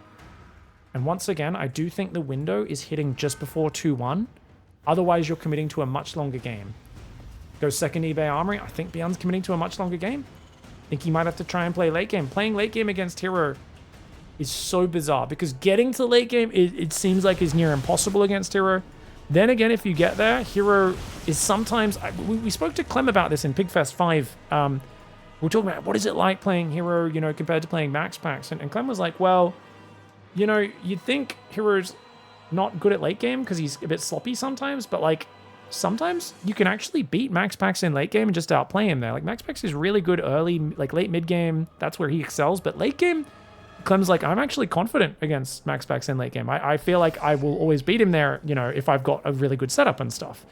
He said against Hero, sometimes it feels like if you go to late game, there's just nothing you can do against him. So like, don't get me wrong, sometimes Hero has a sloppy late game, but sometimes his late game is like unstoppable best in the world. And that was kind of eye-opening for me, hearing Clem say that, the best Terran, say that Hero's late game is actually something to definitely be feared, and you don't want to just let it go there. Oh, what is this? Guys, that's a terrible auto turret harassment. This one's not even in range of the probes. Don't like that at all. This Raven's going to try to sneak out of the base, I guess. I think he's just checking for extra bases on the left. I think this side would have been much better. Just throw some auto turrets there. Army's moving out, but the observer sees it. But be careful not to lose these. This is a mobile force. I don't think this is a committed push. Byun has to run away from here. Committing to this fight would be absolute pure insanity. Zealot drop inside the main. Runs past the turret. Going to try and take out the prism potentially, but he will lose the ghost. And a few Marines and SCVs. Bioarmy's getting chased on the front as well. Oh, Byun, not like this. Come on. Byun's still up in supply. He should not be getting overrun right now. But Hero, he sees an opportunity. And look at that. The Disruptor actually does take it. Okay, does take the tank volley. 10 SCVs go down. But you can see just making Byun multitask like that. Gets 10 SCVs done in the main. But 8 barracks is up. Ship weapons coming in. +2 attackers on the way. Stalkers come forward. Try to get a Viking. They don't quite kill it. Should absolutely repair that Viking just to spite Hero for that move. But Blink DT coming in. So Hero is going to be going for a big wave of Dark Templar. At some point, they'll probably blink on a planetary, try to snipe it. It's this Raven. Oh my god, run, run, run! Does get the Observer, and the Raven gets away. Poof. Byun roaming the map. Hero as well. Here we go. Zealots do run in. Okay, crazy situation. Only one Marine for the Disruptor shot. Good pullback with the Vikings. Zealot on the right side. Nothing there right now. Auto turret does not beat a Zealot. Byun's about to discover that. Zealot wins that fight really easily. SCVs are going to try and finish off a plus one armor Zealot. Not their best, not their forte. Oh, Zealot's finding the tanks. That's nice. These tanks were a really nice defensive anchor. They have been removed. Hero just removed one of the biggest obstacles to poking and prodding. Yes, the Vikings are still there, but now there's no answer to the Disruptors from range. Disruptor does float forward. Stalkers trying to come in. Another Disruptor rallies into the army. Byun's trading a little better than his opponent. His fourth is still not a planetary though, and you can tell how much more stressful this is for Byun than it is for Hero. Hero's on his side of the map dancing, and Byun has to not make any mistakes. Byun trying to hold on. He's got to land those EMPs. The Vikings move out to the left. Disruptors are avoided. They land on the Zealots instead, but man, the Vikings just got hammered. Only one Colossus went down. Byun's army feels so small right now. The planetary not being up is a disaster. The SCVs need to repair. Disruptor shots coming in. Where is the rest of the Bio Viking? It's on the right side. They took so long to join in. Byun, he needed to get this army over here faster. Now he jumps on top. Does this actually work in his favor? No, the Stalkers cleanse those Vikings so quickly with the +3 attack. And this was a great series of fights for Hero. 1,000 resources ahead now. You've already got more maps. This is a really big problem for Byun. You cannot be getting out-traded by Protoss. You always play with less bases in TVP. And Disruptor shots do go out. Oh, the Marauder's going to get another Disruptor. That's nice. Stalkers, though, being so cocky. Just so few units left for Byun. And unless he has a lib range transition, which I do not see on the way. 82 worker Protoss, and it looks like Hero will drown him here. Byun so paranoid, so fearful, because Hero, you know, so in his face for such a long time, and feels like Byun, you know, he needs to be able to attack into Hero to find a way forwards. When Hero is able to get in his element and be the attacker, you got to favor him in the matchup, and that's exactly what's happened in this series. Byun had some really good moments there in the first game, but once he got stuck on the defense, it felt like Hero just was able to take too many liberties, and he does get first place in the group with flying colors. Hero still the current king of PvT, goes to the top 4 looking like an absolute beast. GG, well played. All right. Well, the fight for second place is on in the top 8 of GSL Round of 8 Group A. And this is, of course, the elimination losers match, the lower bracket match. Cure in the top left side. I would say the favorite for this match, but only slightly. Because if this man comes out in form, holy moly, is he a force to be reckoned with. Rogue in the bottom left of Persephone. I think Rogue, though, he looked very, I don't know if unprepared is the right word. Almost like he just thought he could take on Byun with really standard play. Didn't have a good answer to the 8 racks. And just looked a little bit too straight up and standard in his play. And got kind of blindsided by the mech timing from Byun in game 2. He just wasn't ready for the 8 racks. He was kind of doing okay, but I think he overcommitted to Hydras. I just want to see a little bit more of a detailed and specific build. Like, if he's playing standard, I want to see him cut some corners, right? Don't just be rushing Ling speed, making 4 Lings against a command center first. You know, skip the Ling speed a little bit. I just want to see a little bit of an edge to Rogue's build orders, whether it's a bit of extra greed or a little bit of extra aggression. I want to see that, and I think if he does that correctly, he can absolutely slap down Cure, because we expect 8 racks from Cure. We do expect 8 racks out of Cure. He does it a lot. It's not as all-in as a lot of other players. He's very capable of taking a 4th behind it, slowing it down. But, yeah. Also, you could try to escalate the multitasking. Multitasking isn't actually Rogue's forte, even though he's pretty good at it. But we do know that Cure can really struggle if you make the game very messy. So, you know, lots of counterattacks and big wild swings across the map can be good. Now, Cure can use this healing shrine. If he gets aggressive with Hellions, he can go back and heal on the healing shrine, keep trading hit points without losing them.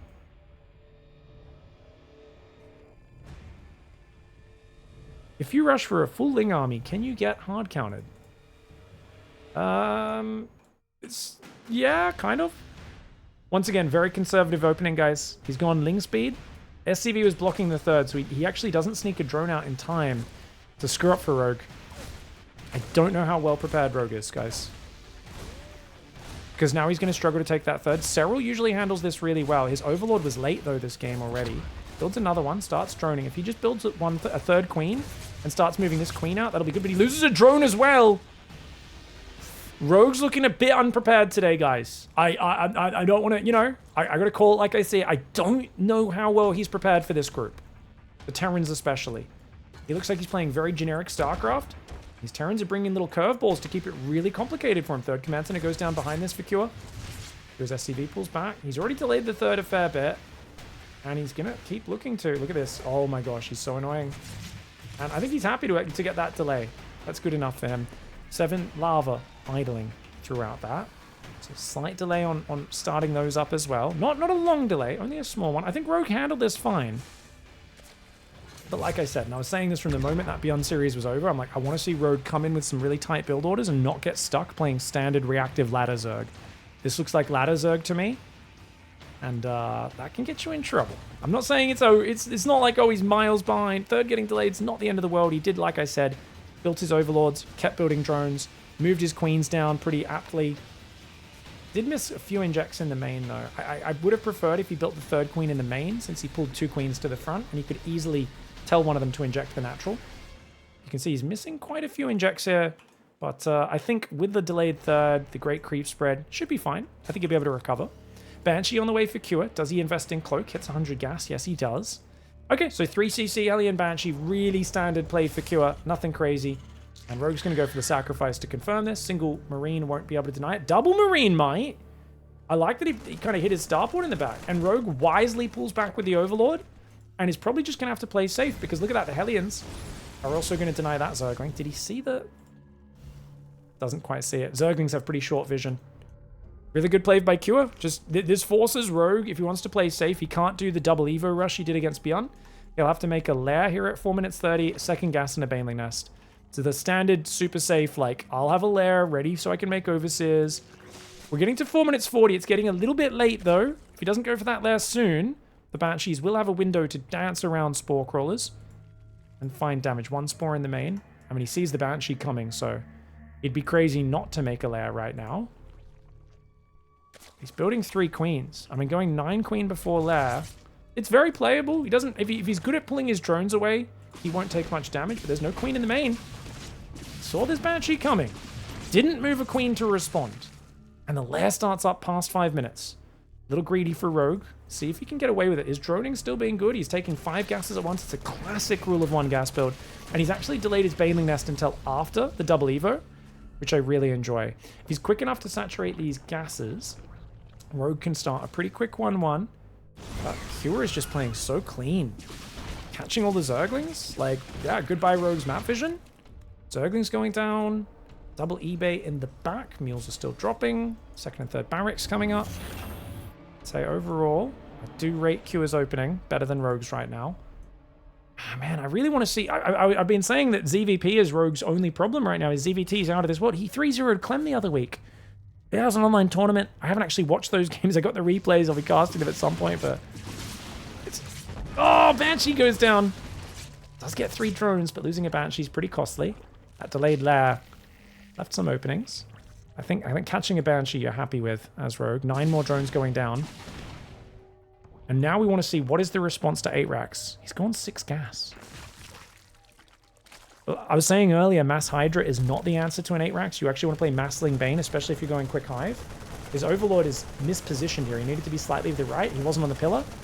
Loses the Overseer while it's morphing. Too many small mistakes slipping through. I hate being super critical of Rogue, but I don't think 6 gas Hydraling Bane is the most efficient for an 8 racks. That being said, if this is a 4th command center for Cure, he can absolutely get out of the woods. If Cure drops 3 more barracks, I am very worried. And that decision is made right now. Like, the money's coming in. Q is about to... With the gas, I think he's going to go 4th command center, and that's really good for Rogue, because it's going to buy him time to go, once again, Hydrogen Infestation Pit on 6 gas. Oh, man. I do think we'll see that 4th CC soon. No, it's 8 racks. He does this almost every game.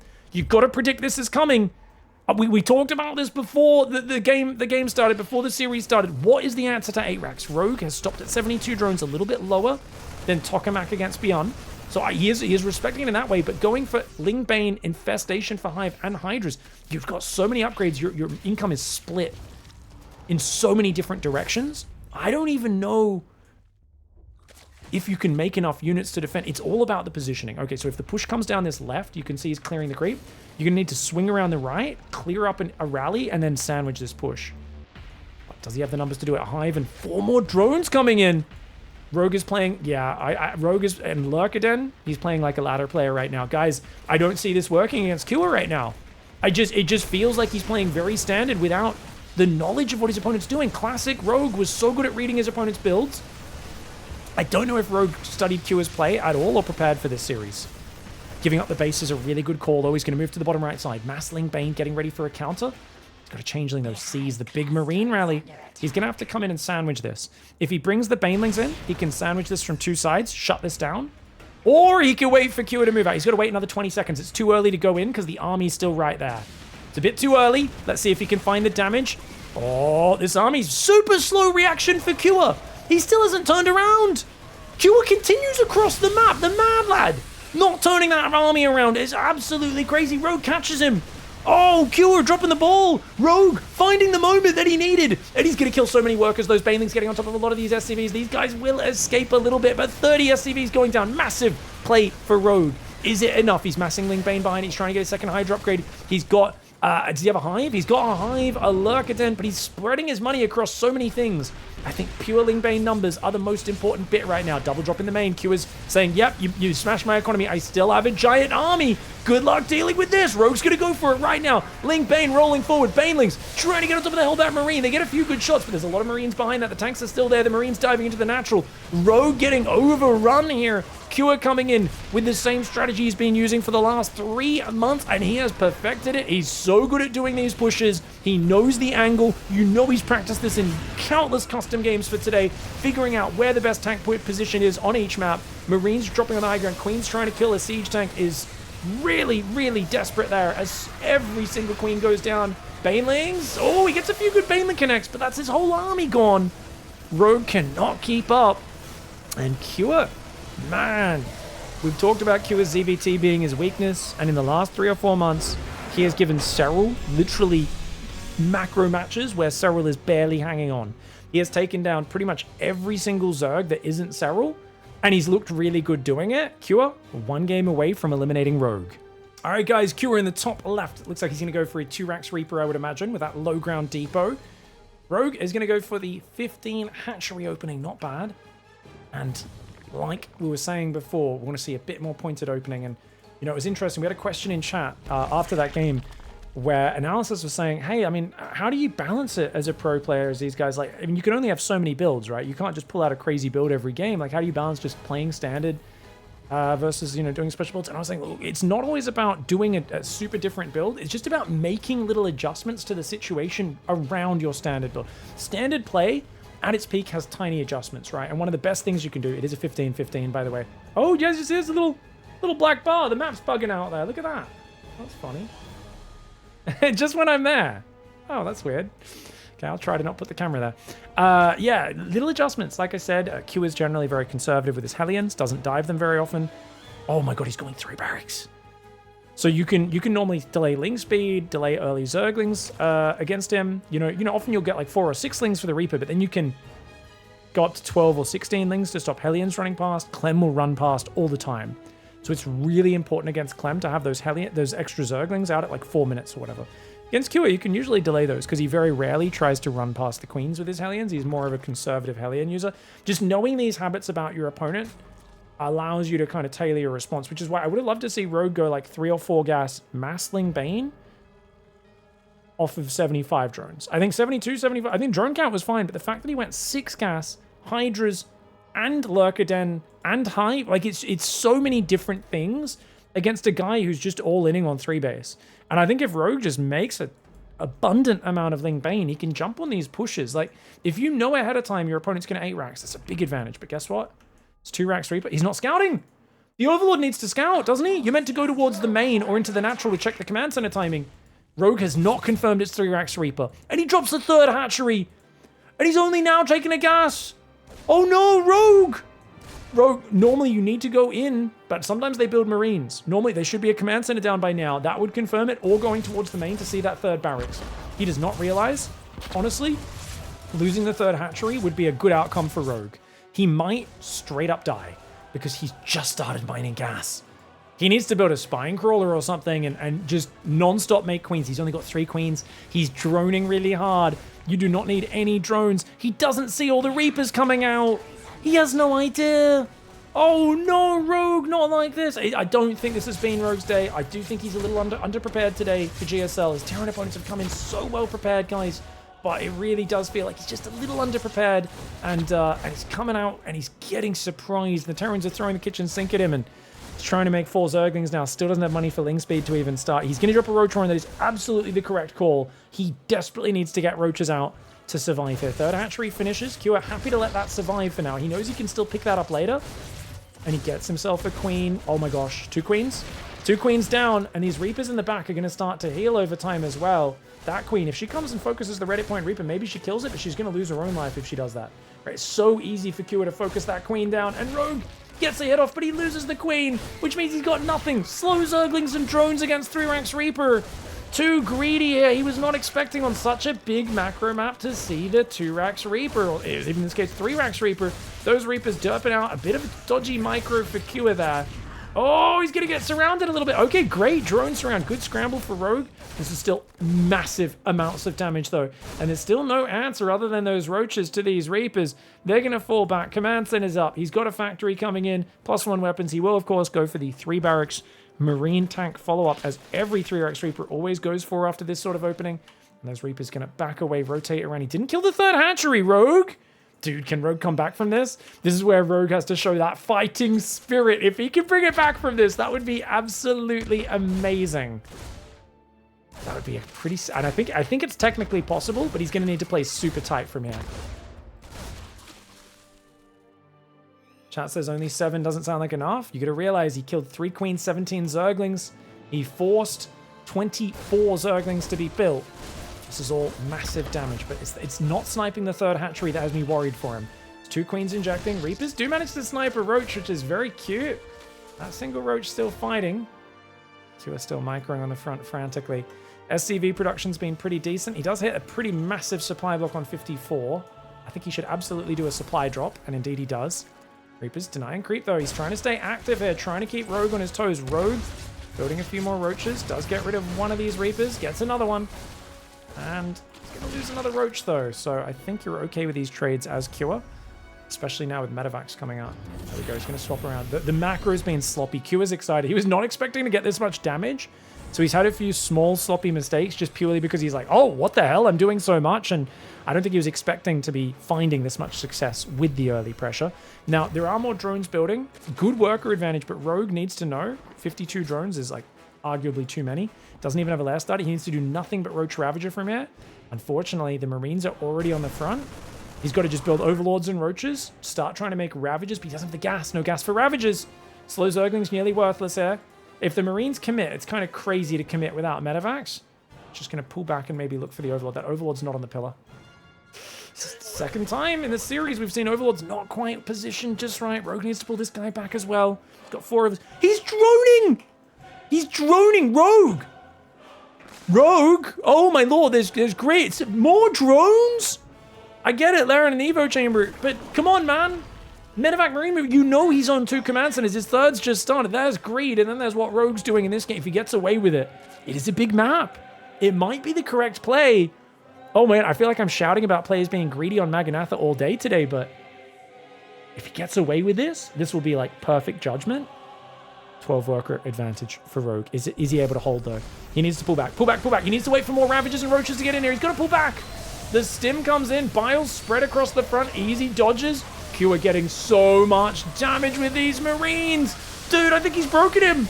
I think he's broken him. Maybe the Marines running out of stim. The drone's pulling a bit too late. Rogue throws out the W. He needed to pull back, bait some stim timing, and really try to kite that. But without Roach speed, it's so hard, even on creep. And he throws in the towel. A really bad day here for Rogue, guys. This was not his best play. I don't know if he woke up on the wrong side of the bed. It felt like his builds weren't that well prepared, but it could very well have been just that, like, the early games, he made a little mistake, and then his build was thrown off, and suddenly he couldn't do the plan he planned for, had to play a bit more standard. But the fact that he wasn't prepared for 8 racks pushes, to me, I do feel like maybe he just wasn't quite prepared.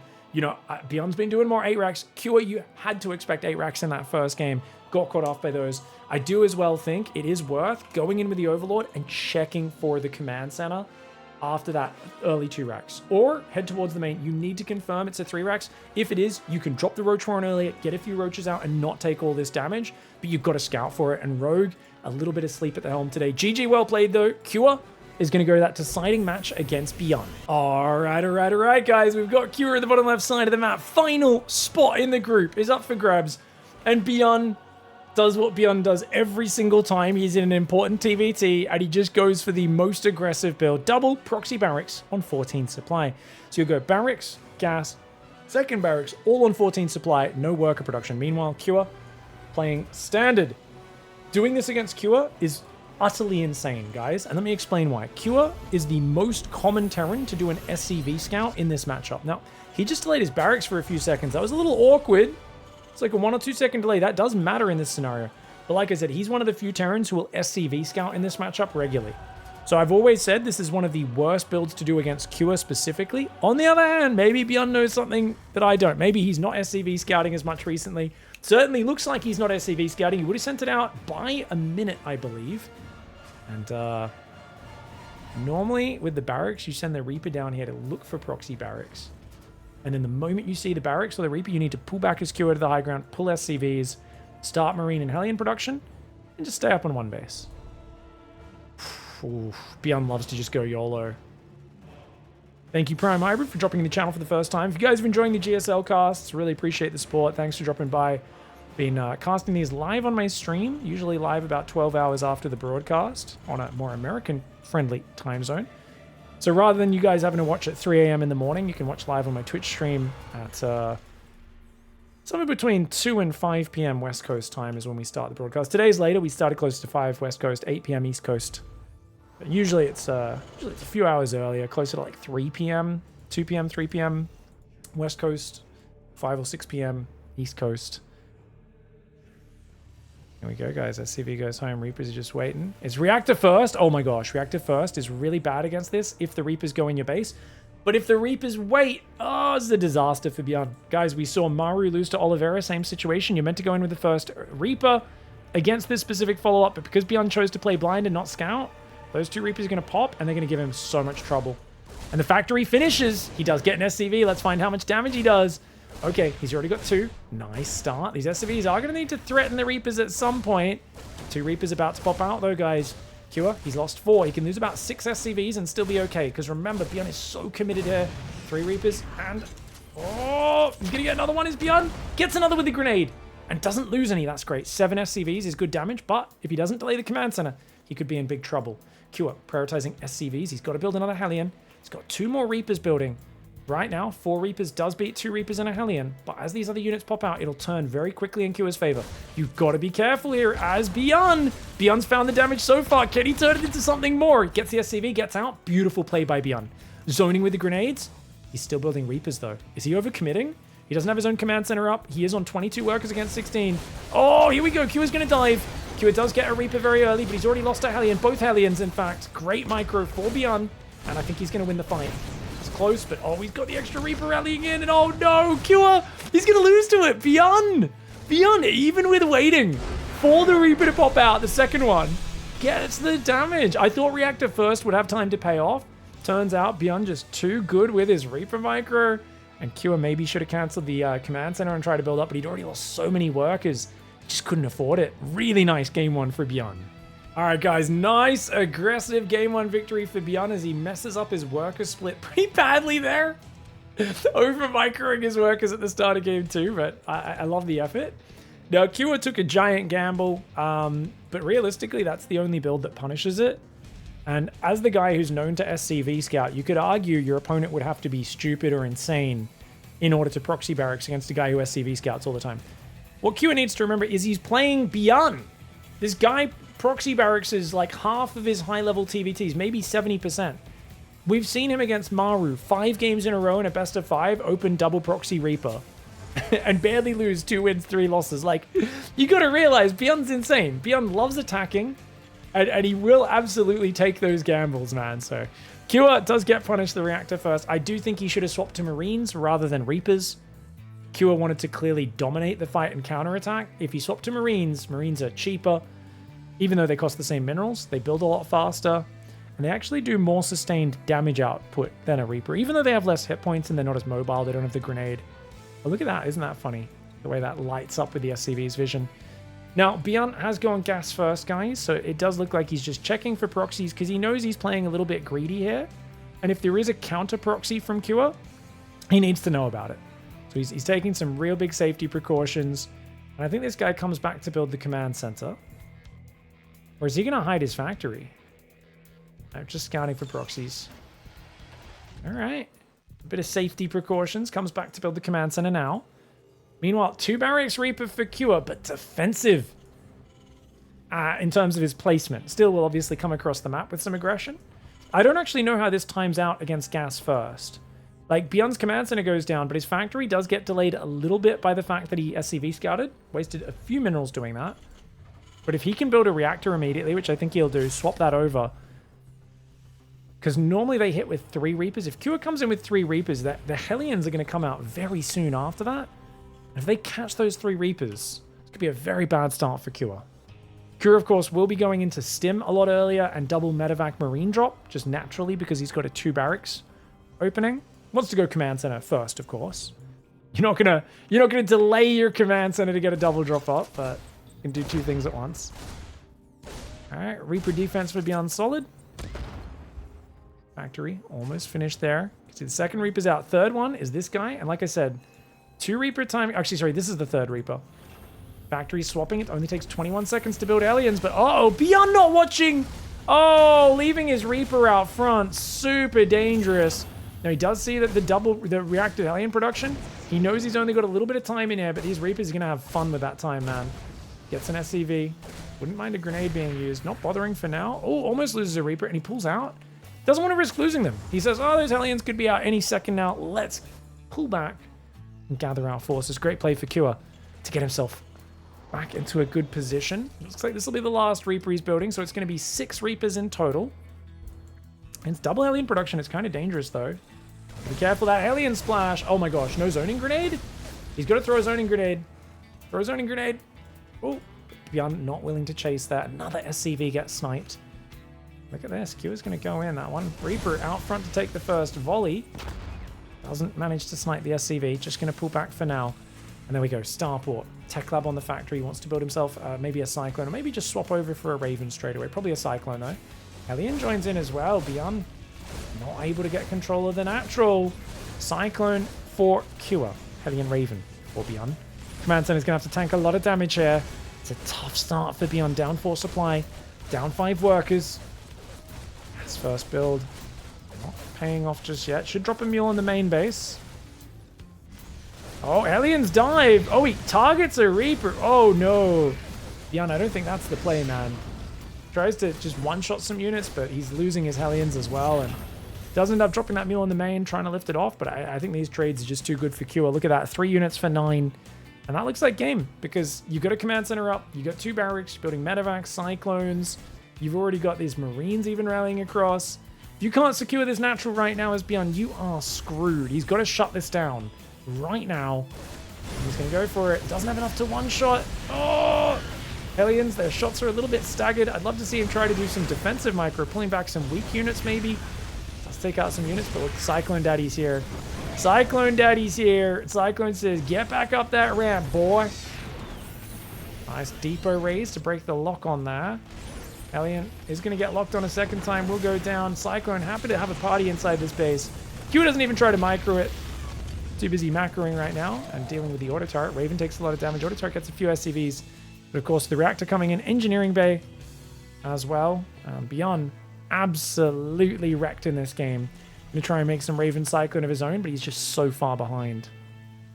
Surprisingly, only 7 workers and not that far in terms of like overall supply. It felt awful, but I guess the Cyclone did go down. I have a feeling Q is going to build 2 medevacs, drop in the back of the main, and it's going to like literally win the game. But actually, with Interference Matrix, maybe that would throw the game. Maybe.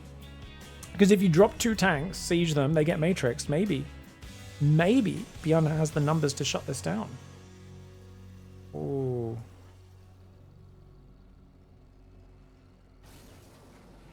One medevac. Second medevac queues up. It's got a 7 marine drop. Stim won't be ready for this. There is no hole in the vision. Medevac's just going to have to dive in. Does he boost in? Cure, he was opening. No, there's no way that's out of vision, mate. There's a Cyclone coming. You got to get out of here, bro. Yeah. 2 SCVs in mining time. That's enough. Run! He's waiting so long. Oh, crazy. He's just going to commit. All right. I mean, he gets 6 SCVs.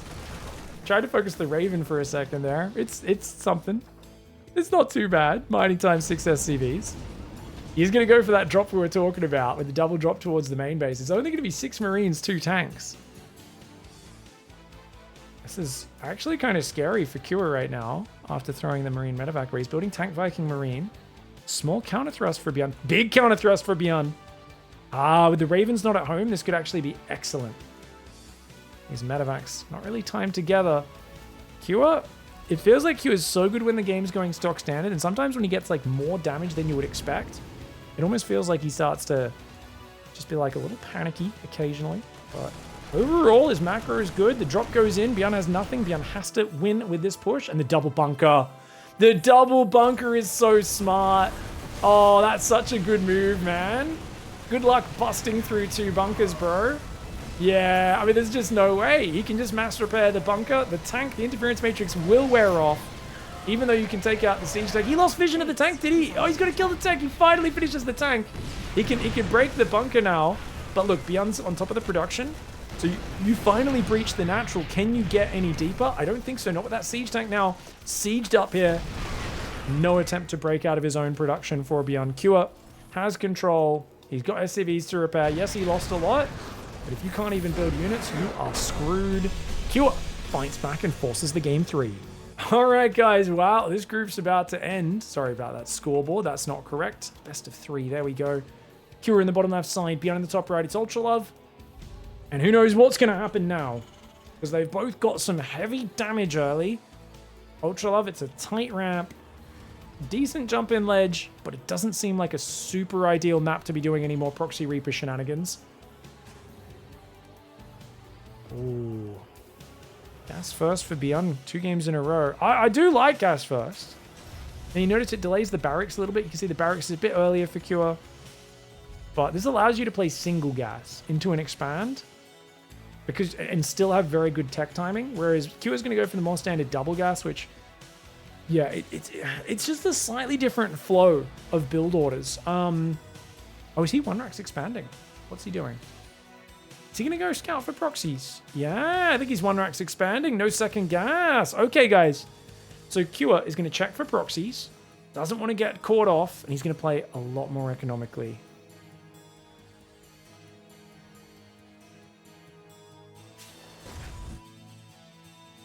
Ooh. So it's going to be one racks expand against one racks expand. The difference is that Byun's going gas first. So his build's not quite as economic, but it's going to have quicker tech. And does he actually commit to any aggression off of it? Or does he just build a few Hellions for safety? Normally you do commit to Hellions for safety. No scouting for either side of the actual opponent. Command center goes down. Once again, a second or 2 earlier for Cure since he didn't go gas first. A bit more minerals being mining for him. Factory's going to go down. That does not look like a factory that wants to swap on the reactor, does it, guys? So he might actually just build Marines. Build a Hellion, build a Cyclone, build a Raven. Could just be gas first into a super standard build. We may have a macro game on our hands. Now, of course, there are still, even when both players are playing pretty chill, the first few Ravens clashing is usually a deciding factor. And one of the best things that I did to improve my TVT when I was learning this modern Raven-centric TVT a few years ago is basically I would always commit to a 3 Raven push. 3rd Raven comes out, at least 2 tanks, and initiate the fight on your opponent. Because if you get surprised, your opponent jumps on you, they land all the Raven spells first, they can kind of just annihilate. But if you initiate, it's much easier to get good practice at controlling auto turret spam or interference matrix and sieging up in the right position and that sort of stuff. It is indeed just Marines and Aliens building, a bit safer for Byun. Look at that. So because he goes for the Reaper here across the map, he builds 2 Marines afterwards, but then goes Reactor a little bit quicker, whereas Byun skipped a bit more production on that. And we are going to see probably Tech Lab. Yep, Tech Lab. And you can see the starport's about 20 seconds ahead for Byun. I mean, it's largely similar. It's just you've killed one SCV as Cure. You know he's gone 1x expand. Byun doesn't know this. So this is a big advantage to Cure on the information. I would much prefer his situation, even though his Tech Lab and starport are a little bit later. I don't think being 15, 20 seconds behind on your tech's a big issue, because you also catch up with the fast third gas. 2 worker advantage is nothing to sniff at. Oh, medevac. Yeah, Byun likes to be active. Doesn't like to just chill. Wants to be active. So Q is going to be more defensive, Byun more aggressive. Now Byun, King of YOLO drops, King of Mass Marine. This map's not amazing for Mass Marine. There's a lot of choke points. If you play Mass Marine, you need to be more counter-attack focused. But Byun is not going to be keen to play a straight-up tank Viking Raven War, a late-game, technical, slow kind of chess maneuver. Byun is the guy who wants to just knock the chess pieces over, turn the board upside down and start playing checkers. You know, he wants to change the game and play a big asymmetric battle of movement and mobility and tactics and micro. Cure, on the other hand, is the technical late game guy who is so much better at calm, cool, collected late game. Maru being probably the only player who can really beat him there. Maybe Clem these days as well. Clem hasn't played a lot of TVT though, has he? He's been dodging that matchup for PVT. All right, drop comes in, finds nothing. At least he knows about the expansion timing now, does Byun. Thinks about bombing the SCVs for a second, does change his mind. Interesting that there's no Cyclone for Cure, guys. So he's going to have a better front-on fighting army. Cyclone's good for stopping drop harass. It's good for flexibility, but it's just not very useful in big battles. So being up a siege tank, that's really going to help. Third gas is now on the way for Byun. Look at the Marine count. So Byun is cutting maybe Marines a little bit here or there to squeeze in the quicker third command center. Drop pokes in, finds nothing. Barracks lifts off. He's going to swap the barracks and the starport. Very standard there. 2 Ravens for Cure with Matrix. 3 Ravens. No, sorry. Also 2 Ravens with Matrix for Byun. I mean, it's pretty much a mirror matchup. Third command center is a few seconds behind. Remember what I said about push with those 3 Ravens, couple of tanks? Well, this is the sort of push we're looking at. It's only 2 Ravens in this game, but still, same idea stands. You can Matrix the tanks, siege up and kill them. Bam! Great fight for you. Byun pokes in and boosts away. Oh, he's got to be careful, mate. Does he realize these units not being in the fight is going to hurt? He actually could have gone in and done some real damage there. He had no idea that Q has moved on this map. Oh, gosh. Byun, no spotters at all. Oh, here we go. He senses, though. He sensed it. Cyclone's a better poking unit. Byun goes a bit too far forward, though. Oh, good lock on. SCVs need to fight. Good SCV pull. Auto turret spam. 1 Raven gets sniped, though. One of the Ravens got sniped. Cure kills a lot of workers. The drop from behind, though. I think this is better for Byun than Cure, guys. And the reason is, you might be thinking, what are you talking about? He lost 13 SCVs. But look at the army now. Because now, if Byun can repair the tank and Hellion, and then counterattack, he can also do a Marine drop in the main while pushing the front. And potentially deny the third for a long time. It's still contentious, don't be wrong. If he can't find damage with his army right now, to be fair, the army size isn't that different. Viking advantage goes to Cure. Cure's even building libs, which he can go siege one in the main while defending with the other one. Oh, damn, Cure might actually be perfectly fine against the counter. If Cure defends the counterattack, that 13 worker advantage is obviously going to be worth way more in the long run. Even feels cocky enough to go for a bit of auto turret harass, gets himself an SCV kill. Not bad. Not bad. He sees that the army's moved out as well. So he's very aware of what's coming his way. And just turtling on 2 bases, absolutely the play. 4 barracks building, stims on the way. Raven will go down to the Viking. Byun is building 3 workers at a time. He can claw his way out of this economic ditch that he's in. It's not like he's dead in the water economically. The problem is he might feel too much pressure to attack. And that could be bad, but double matrix on the tanks and just shove. Double matrix on the tank and shove. Third tank comes in from behind, and I think seeing the third tank, he should know that he can't take this fight. Third tank plus SCV pull and the Vikings landing would clean him up. If there was no third tank, maybe. Liberator sneaks out the right, Liberator out the left. Oh, this is an excellent play. Cure realizes, look, my third's going to be delayed, but what if I take you to D-Town? Going to go for the double backdoor surprise. 3 barracks are up. 1-1 upgrades on the way. But it's 5 barracks for Cure. Some of those reactors already finishing. Only a 10 worker difference. Still a very close game. The Viking advantage means head on. Much better setup for Cure. And the double backdoor surprise. Look at that. Vikings on the front. Liberator in the natural and a Liberator in the main. Oh, this is so nasty. Oh, Byun reacts pretty quickly, but with nothing that shoots up there. He's got 2 Vikings about to pop. Look at that. The Liberator even moves forward. I'd actually love to see that Liberator on the left escape. Oh my gosh. Oh no, the Marines, they're all dying. Can they even kill it? Okay, the Viking comes in. This guy needs to get out. If Cure gets out, it's massive mining time. Oh, and now you know Byun's going to be desperate with his army. He might try to force a fight, and if Cure like stops one more fight, it's lights out for Byun. What? Byun's sneaking around. Byun's sneaking around. He scans. Sees the army. He's going to go for it. Double Matrix. Takes a great siege up position. The Vikings will clean the air army, but the auto turrets do fall. Can Byun's tanks clean this all up? He's lost most of his supporting units, but not all of them. The Vikings going to land. 2 more tanks coming to the unsiege. The Viking land is supremely confident, and Cure slaps him down. Beautiful. I mean, this was just clinical, wasn't it? He prompts Byun into a desperate position. He waits for Byun to attack, gets him with the double backdoor libs, and then forces Byun to make a high-risk play, shuts it down. Fantastic. Wow, wow, wow, wow. Cure's got this in the bag. Up 40 supply. Vikings will push down the Raven. And that was excellent TVT. You can really see just how good Cure is, man. Such a good player. And Vikings surprisingly good against siege tanks when they land. Any mechanical units they do really good damage against. The landed Viking, if it wasn't so bad against Zerg, I swear, we might even see it. Like, if it got the bonus damage to Zerg armored units or something, might actually see it used. Oh, Marine tank Stimmy! Massive. He just knows he's got the numbers. The tanks march forward. And these Vikings even landing on the front. He's got the numbers. Byun cannot get hold of his third. And it looks like Cure is going to sneak through with that second spot. Behind Hero. And it looks like both Rogue and Byun are going to be eliminated in the round of 8. Still an admirable performance for both of them. But it's Cure and Hero that go to the semi-finals. GG. Oh, well played.